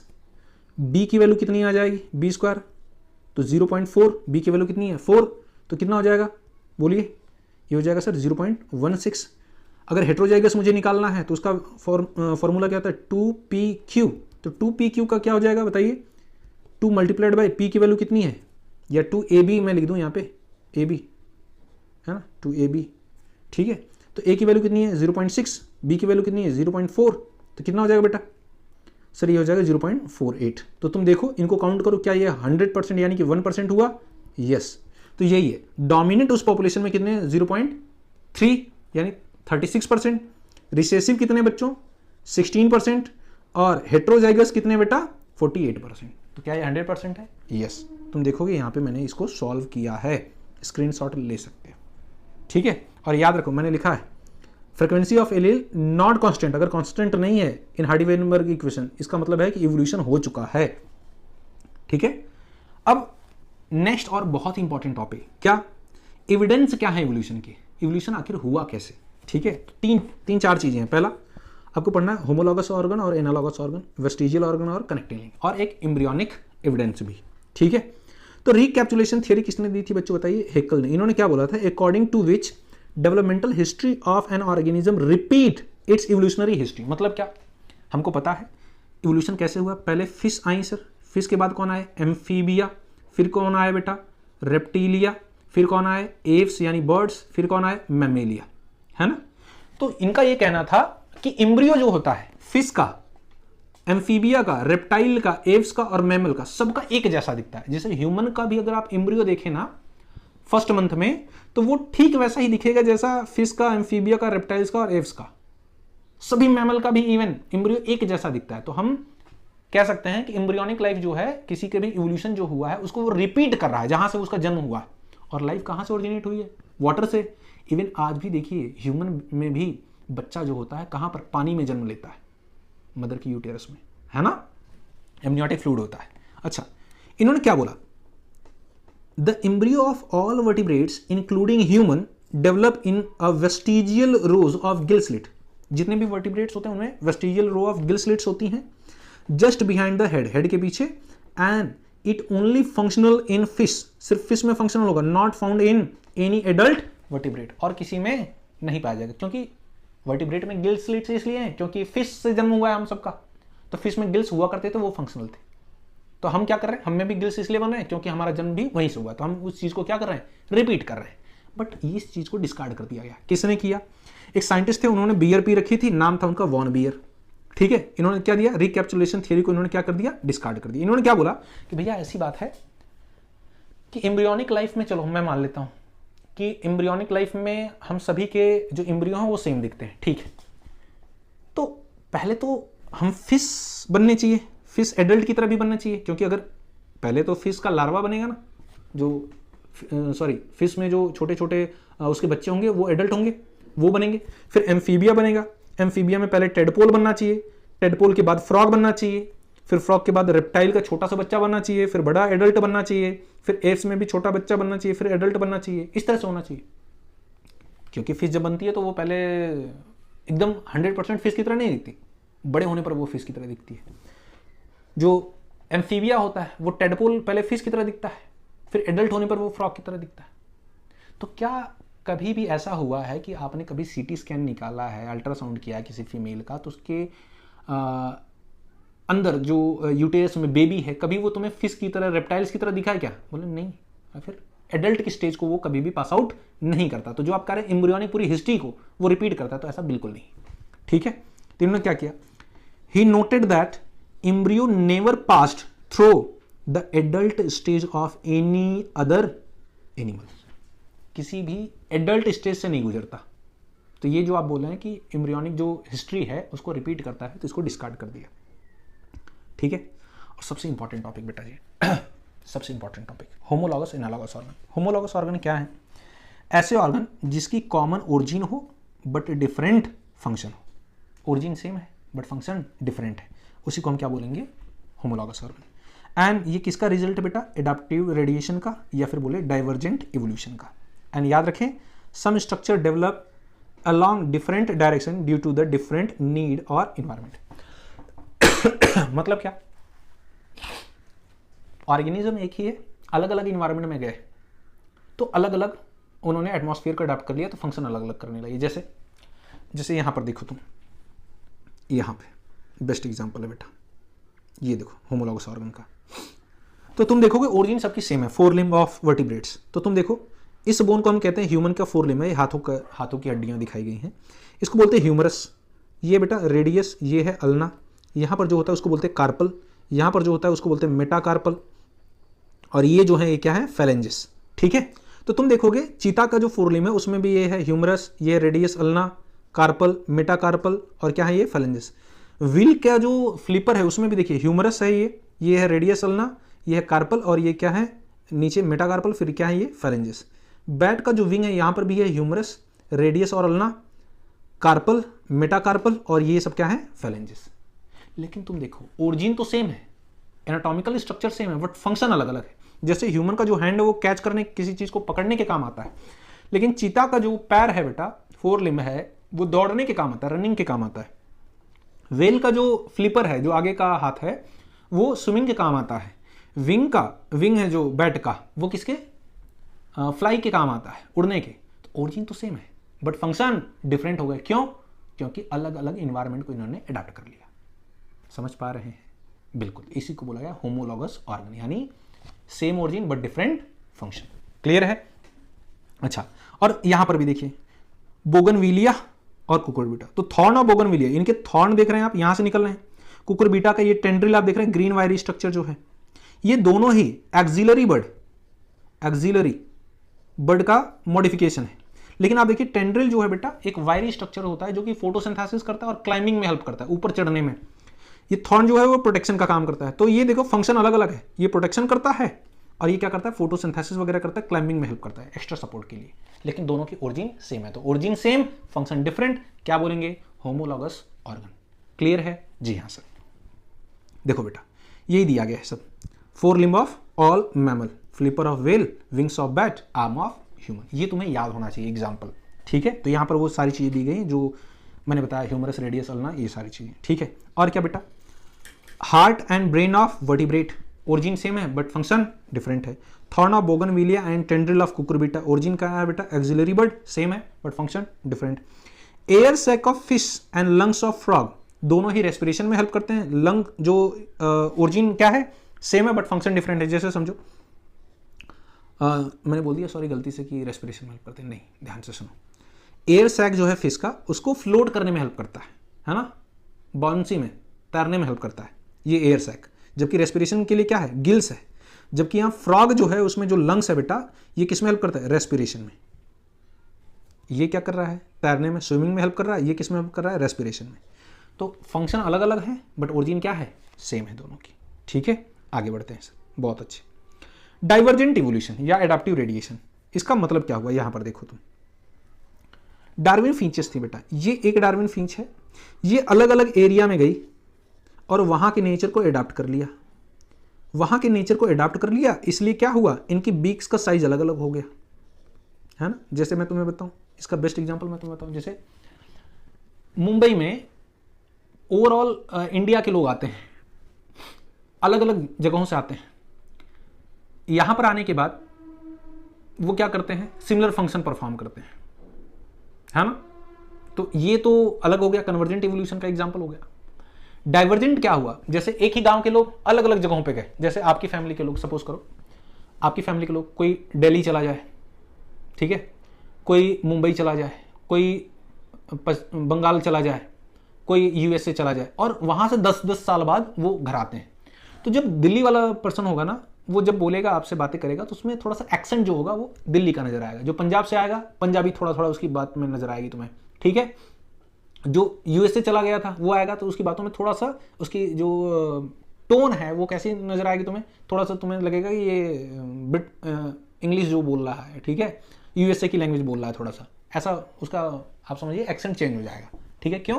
क्योंकि एक ही फैमिली के लोग हैं, ओरिजिन सेम है, बट अलग अलग इन्वायरमेंट में गए तो वहां के नेचर को उन्होंने अडॉप्ट कर लिया, ठीक है। तो कैरेक्टर डिफरेंट हो गए, फंक्शन डिफरेंट हो गए, लेकिन ओरिजिन क्या है, सेम है, ठीक है। यही चीजें यहां पर देखने को मिले। बीक्स का साइज अलग अलग हुआ है क्योंकि इन्वायरमेंट अलग अलग, लेकिन सबका माँ बाप एक ही है, यानी इनके एंसेस्टर कैसे होंगे, कॉमन होंगे। तो होमोलॉगस ऑर्गन में याद रखिएगा हमेशा कॉमन एंसेस्टर होते हैं।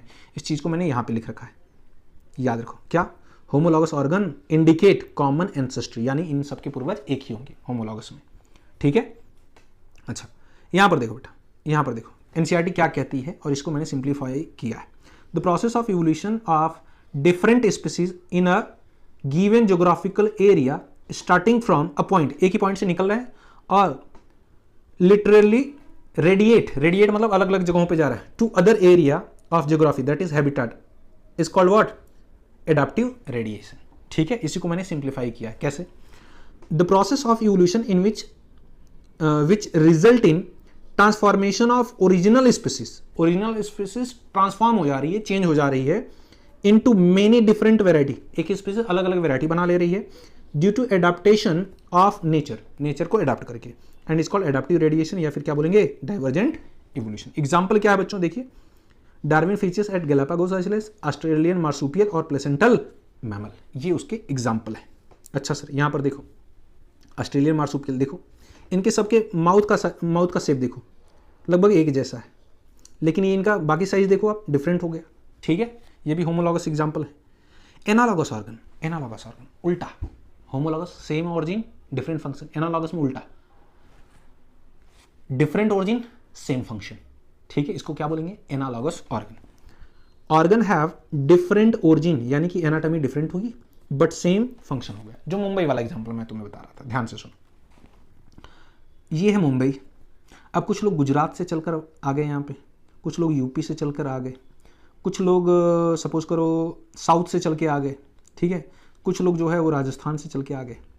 अब सबकी ओरिजिन अलग अलग है, सबकी ओरिजिन अलग अलग, लेकिन जब मुंबई में आएंगे ना तो एक ही बात बोलेंगे, क्या बेटू तेरे को बोला था ना ये काम करके देने को, तू मेरा दिमाग मत खराब कर, है ना। तो तेरे को मेरे को सीख जाते हैं सभी, ओरिजिन सबकी डिफरेंट है, लेकिन एक ही कॉमन इन्वायरमेंट में आए तो उस इन्वायरमेंट को सभी लोगों ने अडॉप्ट कर लिया। Origin different but function same, इस टाइप का एडाप्टेशन जो होगा उसे क्या बोलेंगे, कन्वर्जेंट इवोल्यूशन, ठीक है। और ये ऑर्गन कैसे होंगे, एनालॉगस ऑर्गन। ध्यान से सुनो, analogous organ are example of convergent evolution, convert हो गए, ओरिजिन डिफरेंट थी बट एटमॉस्फेयर सेम मिला तो सभी लोग कन्वर्ट हो गए एक टाइप पे। एग्जांपल याद रखिए बच्चों, wings of insect and bat, दोनों का काम सेम है, फ्लाई का, लेकिन उनकी ओरिजिन क्या है, different. Sweet potato and potato, sweet potato भी फूड का स्टोरेज करता है, पोटैटो भी फूड का स्टोरेज करता है, मॉर्फोलॉजी ऑफ फ्लावरिंग प्लांट में तुम्हें मिलेगा।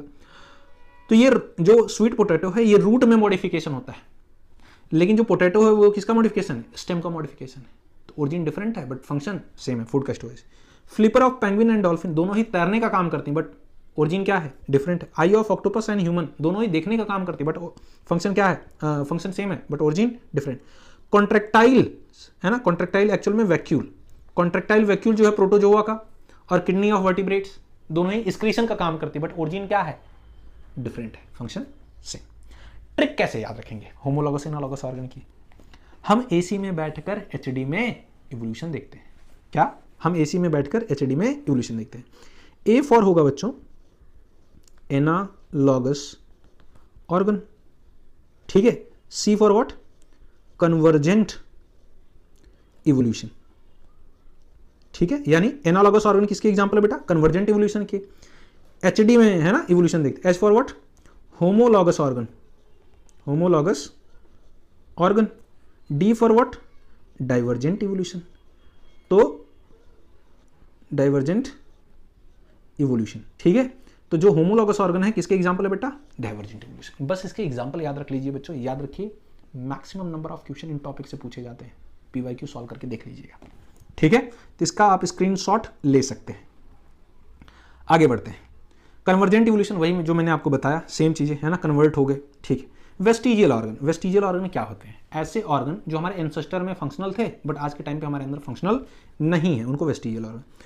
द नॉन फंक्शनल और rudimentary organ in an organism which are fully developed and functional in ancestor, यानी पूर्वजों में फंक्शनल थे बट आज ऑर्गेनिज्म में कैसा हो गया वो? Non functional. तो क्या बोलेंगे हम उसे? Vestigial organ. जैसे hind limb in python, python में पहले पैर हुआ करते थे बट आज वो एक्सटिंक्ट हो गए, या जिसमें भी हैं वो वेस्टिजियल है।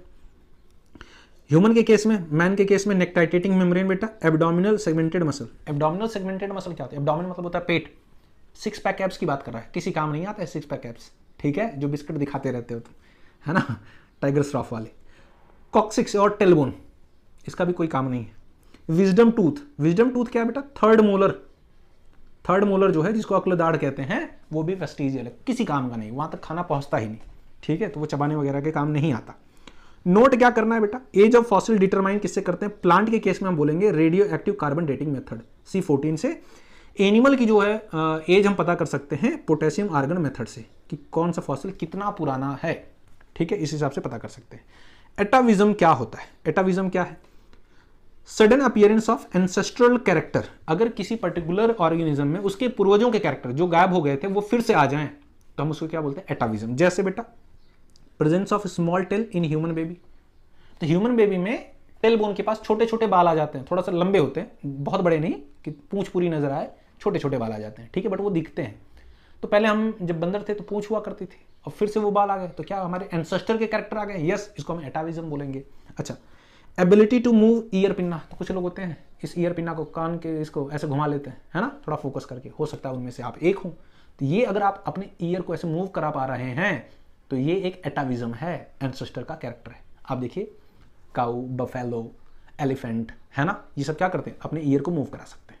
फ्लाइज आंखों पर बैठ रही हैं तो ऐसे कर लिया, ठीक है। अच्छा, gill slits in human baby, ये भी क्या हुआ बेटा? एक एटाविज्म का है। अच्छा, कनेक्टिंग लिंक, कनेक्टिंग लिंक क्या है? ध्यान से सुनो, इसका एग्जांपल मैं तुम्हें बड़ा खूबसूरत सा देता हूं। जैसे सपोज करो ये बिल्डिंग ए वाले हैं, ये बिल्डिंग बी वाले हैं। अब बिल्डिंग ए वाले सिर्फ जॉब पर जाते हैं, बिल्डिंग बी वाले सिर्फ पार्टी करते हैं। लेकिन एक बिल्डिंग सी वाले हैं, ये क्या करते हैं? जॉब पर भी जाते हैं और पार्टी भी करते हैं। मतलब क्या? ये बिल्डिंग सी वालों में दोनों की एबिलिटी है, ए और बी दोनों की एबिलिटी, यानी organism having ability of two different group of organism. एक ऐसा ऑर्गेनिज्म जिसमें दो डिफरेंट ग्रुप ऑफ ऑर्गेनिज्म की क्या हो? एबिलिटी हो, तो उसको हम क्या बोलेंगे? Connecting link. जैसे आपके अंदर दोनों का डीएनए, किसका? फादर और मदर का, then you are the connecting link between mother and father, कह सकते हैं ना, डीएनए तो है, ठीक है। ध्यान से सुनो बेटा, the organism having characteristic feature of two different group of organism, उसी को क्या बोलेंगे हम? Connecting link. यहां पर देखिए बड़ा ही खूबसूरत सा लिखा है मैंने, क्या पूरा बायोलॉजी का जितना है एग्जांपल सब लिख दिया मैंने। ध्यान से सुनो, वायरस किसके बीच का है? लिविंग और नॉन लिविंग के बीच का कनेक्टिंग लिंक है। यूग्लिना किसके? प्लांट एंड एनिमल के बीच का। पेरिपेटस किसका?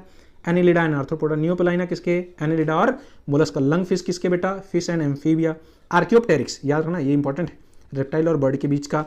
बैलेनोग्लॉसस किसका? Non chordate and chordate. Duckbill platypus किसके? रेप्टाइल और मैमल। याद रखना duckbill platypus are the only mammal who have ability to laying egg. हाँ, डकबिल प्लेटिपस एक मैमल है जो कि अंडे देता है, कुछ और भी हैं, फिलहाल ये ज्यादा इंपॉर्टेंट है। काइमेरा, घोस्ट फिश, ये कार्टिलेजिनस फिश और बोनी फिश के बीच का कनेक्टिंग लिंक है।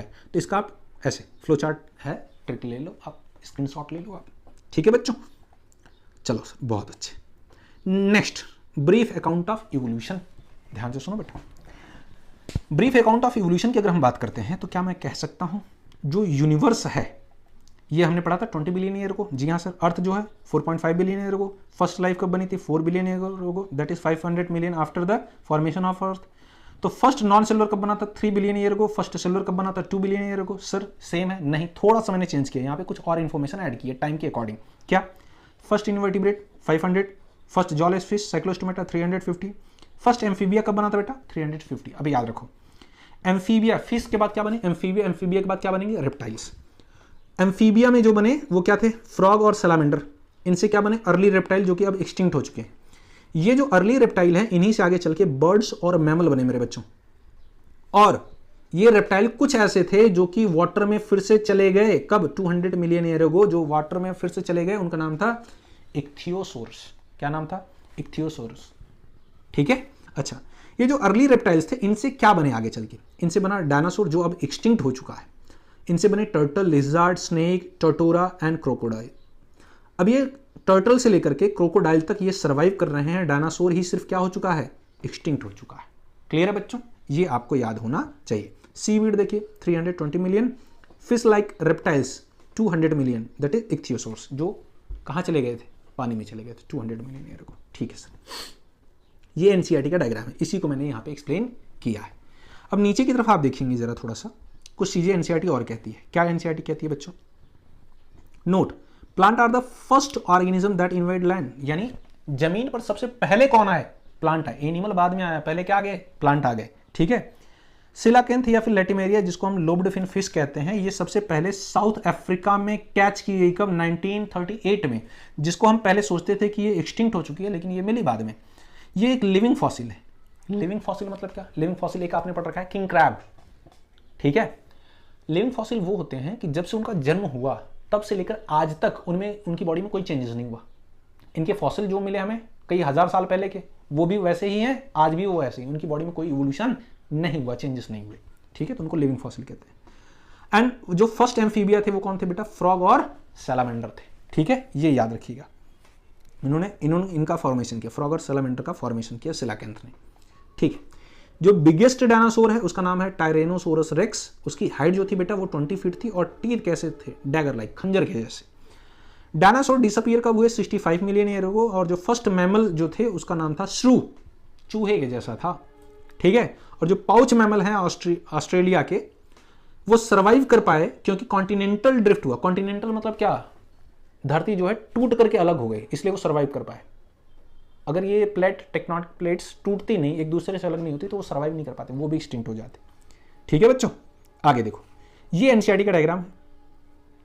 अब यहाँ पर कुछ चीजें इंपॉर्टेंट है, दिमाग खराब हो जाएगा, लेकिन तुम्हें मैंने एक फ्लो चार्ट दे रखा है। ठीक है ना, हर एक कॉम्प्लेक्स चीज के लिए बोला एनसीईआरटी एक्सप्लेन करेंगे तो करेंगे, ध्यान से सुनो।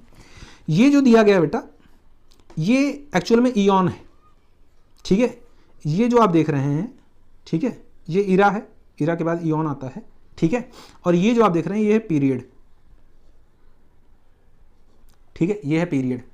अब किस पर्टिकुलर पीरियड में किसका इवोल्यूशन हुआ, किसका जन्म हुआ, उसको हमें जानना है। तो उसके लिए तुम पढ़ोगे ये, देखो जियोलॉजिकल टाइम पीरियड क्या 3 है बेटा? सीनोजोइक, मीसोजोइक और पैलियोजोइक। तो पैलियोजोइक मतलब समझ लो पहले का, है ना, फर्स्ट, पहले का। P4 पैलियोजोइक, P4 पहले। मीजो, मीजो मतलब होता है मिडल, तो बीच में होगा। सीनोजोइक मतलब नया नया है, न्यू वाला। तो सबसे पहले क्या होगा? पैलियोजोइक, फिर उसके बाद क्या होगा? मीसोजोइक बीच में। अब जो चल रहा है उसे क्या बोलेंगे? सीनोजोइक। ध्यान से सुनो, इसको कैसे देखेंगे, यहां पर देखो, इधर देखो। तो पहले पैलियोजोइक जो है बेटा, उसमें कुछ चीजें हैं, Silurian, Devonian, Carboniferous and Permian, ये टाइम पीरियड है। मीसोजोइक जो मिडल का है उसमें क्या है? ट्राइएसिस, जुरासिक, क्रिटेशियस। और जो सीनोजोइक है अभी जो चल रहा है उसमें क्या है? टर्शरी और क्वाटरनरी, 3-4 हैं ये। ठीक है। अच्छा, अगर मैं देखो एनिमल और प्लांट में देखूं तो सबसे पहले प्लांट को क्लियर कर लेते हैं, ध्यान से सुनो। पैलियोजोइक से पहले जो भी चीजें होंगी उसमें कौन? एल्गी वगैरह आ जाएंगे, बैक्टीरिया वगैरह बने थे, याद रखना। ठीक है, उतनी डिटेल में एनसीईआरटी नहीं कहती तो उससे क्वेश्चन नहीं आएगा, याद रखो। मैं बोलूं कि सर पैलियोजोइक में प्लांट के केस में किसकी ओरिजिन हुई? ब्रायोफाइटा, टेरिडोफाइटा और जिम्नोस्पर्म। तो जो आज पैदा हुआ है नेक्स्ट ईयर क्या उसकी हो जाएगी? एज आ जाएगी, मतलब उसका नंबर बढ़ जाएगा। तो मीसोजोइक में देखो इन सबकी एज आ गई बेटा। एज मतलब क्या? इनका नंबर ज्यादा हो गया। किसका? ब्रायोफाइट का, टेरिडोफाइट का, जिम्नोस्पर्म का और एंजियोस्पर्म का। ठीक है, फिर तुम देखते हो सीनोजोइक में, अच्छा मीसोजोइक में और पैदा कौन हुए? एंजियोस्पर्म। तो नेक्स्ट जनरेशन में उनकी क्या आ जाएगी? एज आ जाएगी, मतलब उनका नंबर ज्यादा हो जाएगा। नेक्स्ट जनरेशन क्या है? मीसोजोइक के बाद सीनोजोइक। तो एज क्या है? एंजियोस्पर्म की। यानी आज के टाइम सबसे ज्यादा डोमिनेटिंग कौन है? एंजियोस्पर्म। जिधर देखो उधर एंजियोस्पर्म। एनिमल का जरा समझ लेते हैं। बस कॉन्सेप्ट एक चीज याद रखो, आज जो पैदा होगा उसके अगले स्टेप में उसकी एज आएगी, जनरली यही होगा। तो आप देखिए पैलियोजोइक में सिल्यूरियन ओरिजिन किसकी हुई बेटा, यहाँ पे फिश की। तो नेक्स्ट है डेवोनियन, तो एज ऑफ फिश हो गई। और डेवोनियन में ओरिजिन किसकी हुई, एम्फीबिया की। तो एम्फीबिया की ओरिजिन नेक्स्ट कार्बोनिफेरस में देखो एज ऑफ एम्फीबिया आ गया। अब यहाँ पे रेप्टाइल्स की ओरिजिन हो गई है ना, एम्फीबिया के बाद रेप्टाइल बने, रेप्टाइल की ओरिजिन हुई। लेकिन रेप्टाइल का जो एज था वो क्या है, मीसोजोइक का जुरासिक इरा। आपने मूवी देखी है जुरासिक पार्क, तो आपसे पूछा जाएगा एज ऑफ रेप्टाइल, तो क्या बोलेंगे, जुरासिक। क्लियर है। अच्छा, ट्राइएसिस में मैमल की ओरिजिन हो चुकी थी, ठीक है, और जुरासिक में बर्ड्स की ओरिजिन हो चुकी थी। लेकिन क्रिटेशियस का कोई डाटा हमारे पास नहीं है। लेकिन आप देखेंगे सीनोजोइक में बेटा एज ऑफ मैमल और बर्ड्स इनको बोला जाता है। और मैमल कब बने, होलोसीन जो एज है उस पर्टिकुलर टाइम पीरियड में डोमिनेटिंग में चल रहे हैं अभी के टाइम पर। तो तुमसे पूछा जाए एज ऑफ मॉडर्न मैन अगर पूछे तो बोलेंगे क्या, होलोसीन। क्लियर है बेटा। इसका भी आप फ्लो चार्ट का भी आप स्क्रीनशॉट ले सकते हैं। क्लियर है। चलिए बहुत अच्छे। लास्ट टॉपिक हमारा, लास्ट टॉपिक क्या है बेटा, ओरिजिन एंड इवोल्यूशन। तो यहां पर देखिए पहले ये फ्लो चार्ट है, इसका आप स्क्रीनशॉट ले लीजिए, ठीक है। हालांकि थोड़ा सा छोटा दिख रहा है लेकिन ऐसे करके ले लो। चलो पहले इन सब का ले लो, ये स्क्रीनशॉट ले लो, और फिर अब ये ले लो इसका स्क्रीनशॉट, ठीक है। अब दिख रहा है। चलो अब ध्यान से सुनो बेटा।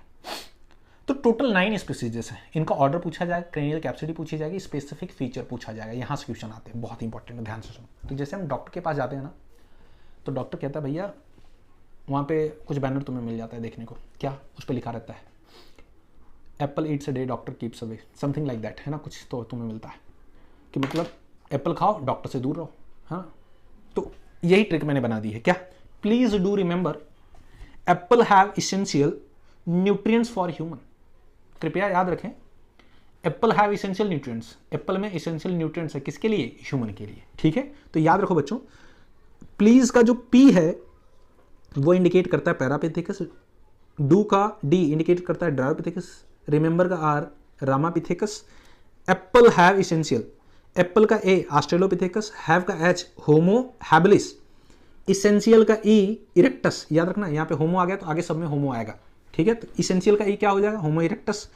न्यूट्रिएंट फॉर ह्यूमन, तो न्यूट्रिएंट का N Neanderthal man, F for Homo fossilis, इसी का दूसरा नाम है बेटा क्रोमैग्नान। ह्यूमन, आज के हम ह्यूमन हैं तो होमो सैपियंस सैपियंस। अब इनके कुछ कैरेक्टर जान लेते हैं, ध्यान से सुनो। तो जो पैरापिथेकस है बेटा, पैरापिथेकस है, ये एंसेस्टर है किसका बेटा, मंकी का, एप का और मैन का। ड्रायोपिथेकस सी ए कॉमन एंसेस्टर किसका है, एप और मैन का। तो आप देखिए यहाँ पे मंकी नहीं है। और ये कैसे थे, मोर एप लाइक थे। रामापिथेकस, लॉर्ड राम, भगवान राम कहाँ के भगवान थे, इंडिया के, है ना। कहाँ के भगवान है, इंडिया के हैं, ठीक है। ये कहाँ से डिस्कवर्ड हुआ था बेटा, डिस्कवर्ड फ्रॉम इंडिया। इसको हम शिवापिथेकस भी कहते हैं क्योंकि लॉर्ड शिव भगवान, ठीक है, उनके नाम पे रखा गया, ठीक है। नेक्स्ट आता है हमारा ऑस्ट्रेलोपिथेकस। ऑस्ट्रेलोपिथेकस जो है ये फर्स्ट इरेक्ट मैन है, ये पहला ऐसा इंसान है जो खड़ा हुआ था। इसके जो फॉसिल मिले, जो फीमेल मिला उसका नाम रखा लूसी, और जो मेल फॉसिल मिला उसका नाम पड़ा टोंग बॉडी। क्या नाम पड़ा, टोंग बॉडी। नेक्स्ट आता है होमो हैबिलिस, ये ट्रू मैन के जैसा था, इसको हम हैंडी मैन भी कहते हैं। ये पहले थे जो कि स्टोन के टूल बनाते थे, पत्थर के औजार। इनकी क्रैनियल कैपेसिटी याद रखो बेटा 650 से लेकर के 800 तक थी। अब ये पत्थर आगे ले जाके इन्होंने इस्तेमाल किए होंगे, पत्थर पे मारा होगा, जानवर उसका शिकार करते रहे होंगे, पत्थर पे पड़ा होगा पत्थर और फ्रिक्शन हुआ होगा, चिंगारी निकली होगी तो आगे लग गई फायर, आग लग गई। आग लग गई तो क्या हुआ, फायर की डिस्कवरी हो गई। तो वो कौन थे, होमो इरेक्टस, इरेक्ट होने वाले। तो फर्स्ट टोटली इरेक्ट कौन थे, होमो इरेक्टस। जो पहली बार टोटली सीधा खड़ा हो गया वो कौन था, होमो इरेक्टस। डिस्कवर्ड फायर, फायर की डिस्कवरी की। फायर का यूज किसके लिए किया, कुकिंग के लिए, डिफेंस के लिए और हंटिंग के लिए। कौन सी सब स्पीसीज इसमें इन्वॉल्व हैं, जावा man, packing man, Heidelberg man. Cranial capacity कितना बेटा, 900, क्योंकि अब देखो पैदल चल रहे हैं ना ये, तो क्रेनियल कैपेसिटी बढ़ेगी, सोचने की क्षमता। आगे निएंडरथल मैन आएंगे, फर्स्ट सिविलाइज्ड मैन था ये। Use hide to protect their body cover, अपनी बॉडी को कवर करके रखते थे चमड़े से। हाइड मतलब होता है चमड़ा, जिस जानवर को मारते थे उसको खाते थे, प्लस उसके चमड़े को सुखा करके एज अ क्लोथ यूज करते थे। और ये अपने रिलेटिव को बरीड करते थे, दफन करते थे अपने मरे हुए लोगों को, और उनका बिलीव था कि भैया आत्मा अजर और अमर है, they believe in immortal of soul. बाबा लोग पहले ही आ गए थे। And forehead and chin are absent, chin नहीं था, ठुड्डी नहीं थी। क्रेनियल कैपेसिटी क्या है बेटा? 1400 है ना, देख रहे हो बढ़ रही है क्रेनियल कैपेसिटी। नेक्स्ट आता है क्या? होमो फोसालिस। ये रियल एंसेस्टर है बेटा होमो सेपियंस सेपियंस का, हमारा सबसे करीबी पूर्वज। इन्होंने पहले डॉग लवर बने, ये पहले ऐसे थे क्रोमैग्नान या होमो फोसालिस जो डॉग लवर थे। डॉग डोमेस्टिकेशन इन्होंने स्टार्ट किया। स्टार्ट ड्राइंग एंड पेंटिंग, गुफाओं में पहले पिकासो यहीं पर बने, क्रोमैग्नान। अन वेल डेवलप चीन, इनमें पहली बार चीन बना, बहुत अच्छे से बना। इनकी क्रेनियल कैपेसिटी कितनी? 1650 थी, ठीक है। तो ऑलमोस्ट आप देखिए इनकी हाइट भी बहुत ज्यादा थी आज के टाइम से। ऑलमोस्ट इनकी हाइट जो थी वो अराउंड 7 फीट के अराउंड थी, ठीक है। आज थोड़ा सा हाइट थोड़ा सा कम है। Homo sapiens sapiens only living organism in case of man, है ना। ओनली लिविंग स्पीसीज जो है ह्यूमन की वो कौन सी है? होमो सेपियंस सेपियंस, ऑर्गेनिज्म नहीं, हाँ, only living species. Only living man जो जिंदा है, बाकी सब मर गए। Height less than Cro-Magnon, Cro-Magnon से हाइट कम है। आर्टिकुलेशन ऑफ स्पीच यानी बोलने का तरीका, लैंग्वेज इन्होंने ही बनाई। स्टार्ट एग्रीकल्चर 10,000 ईयर्स एगो, 10,000 साल पहले हमने खेती करना स्टार्ट किया। और हमारी क्रेनियल कैपेसिटी कैसी है? 1450। याद रखना, कम हो गई। क्यों?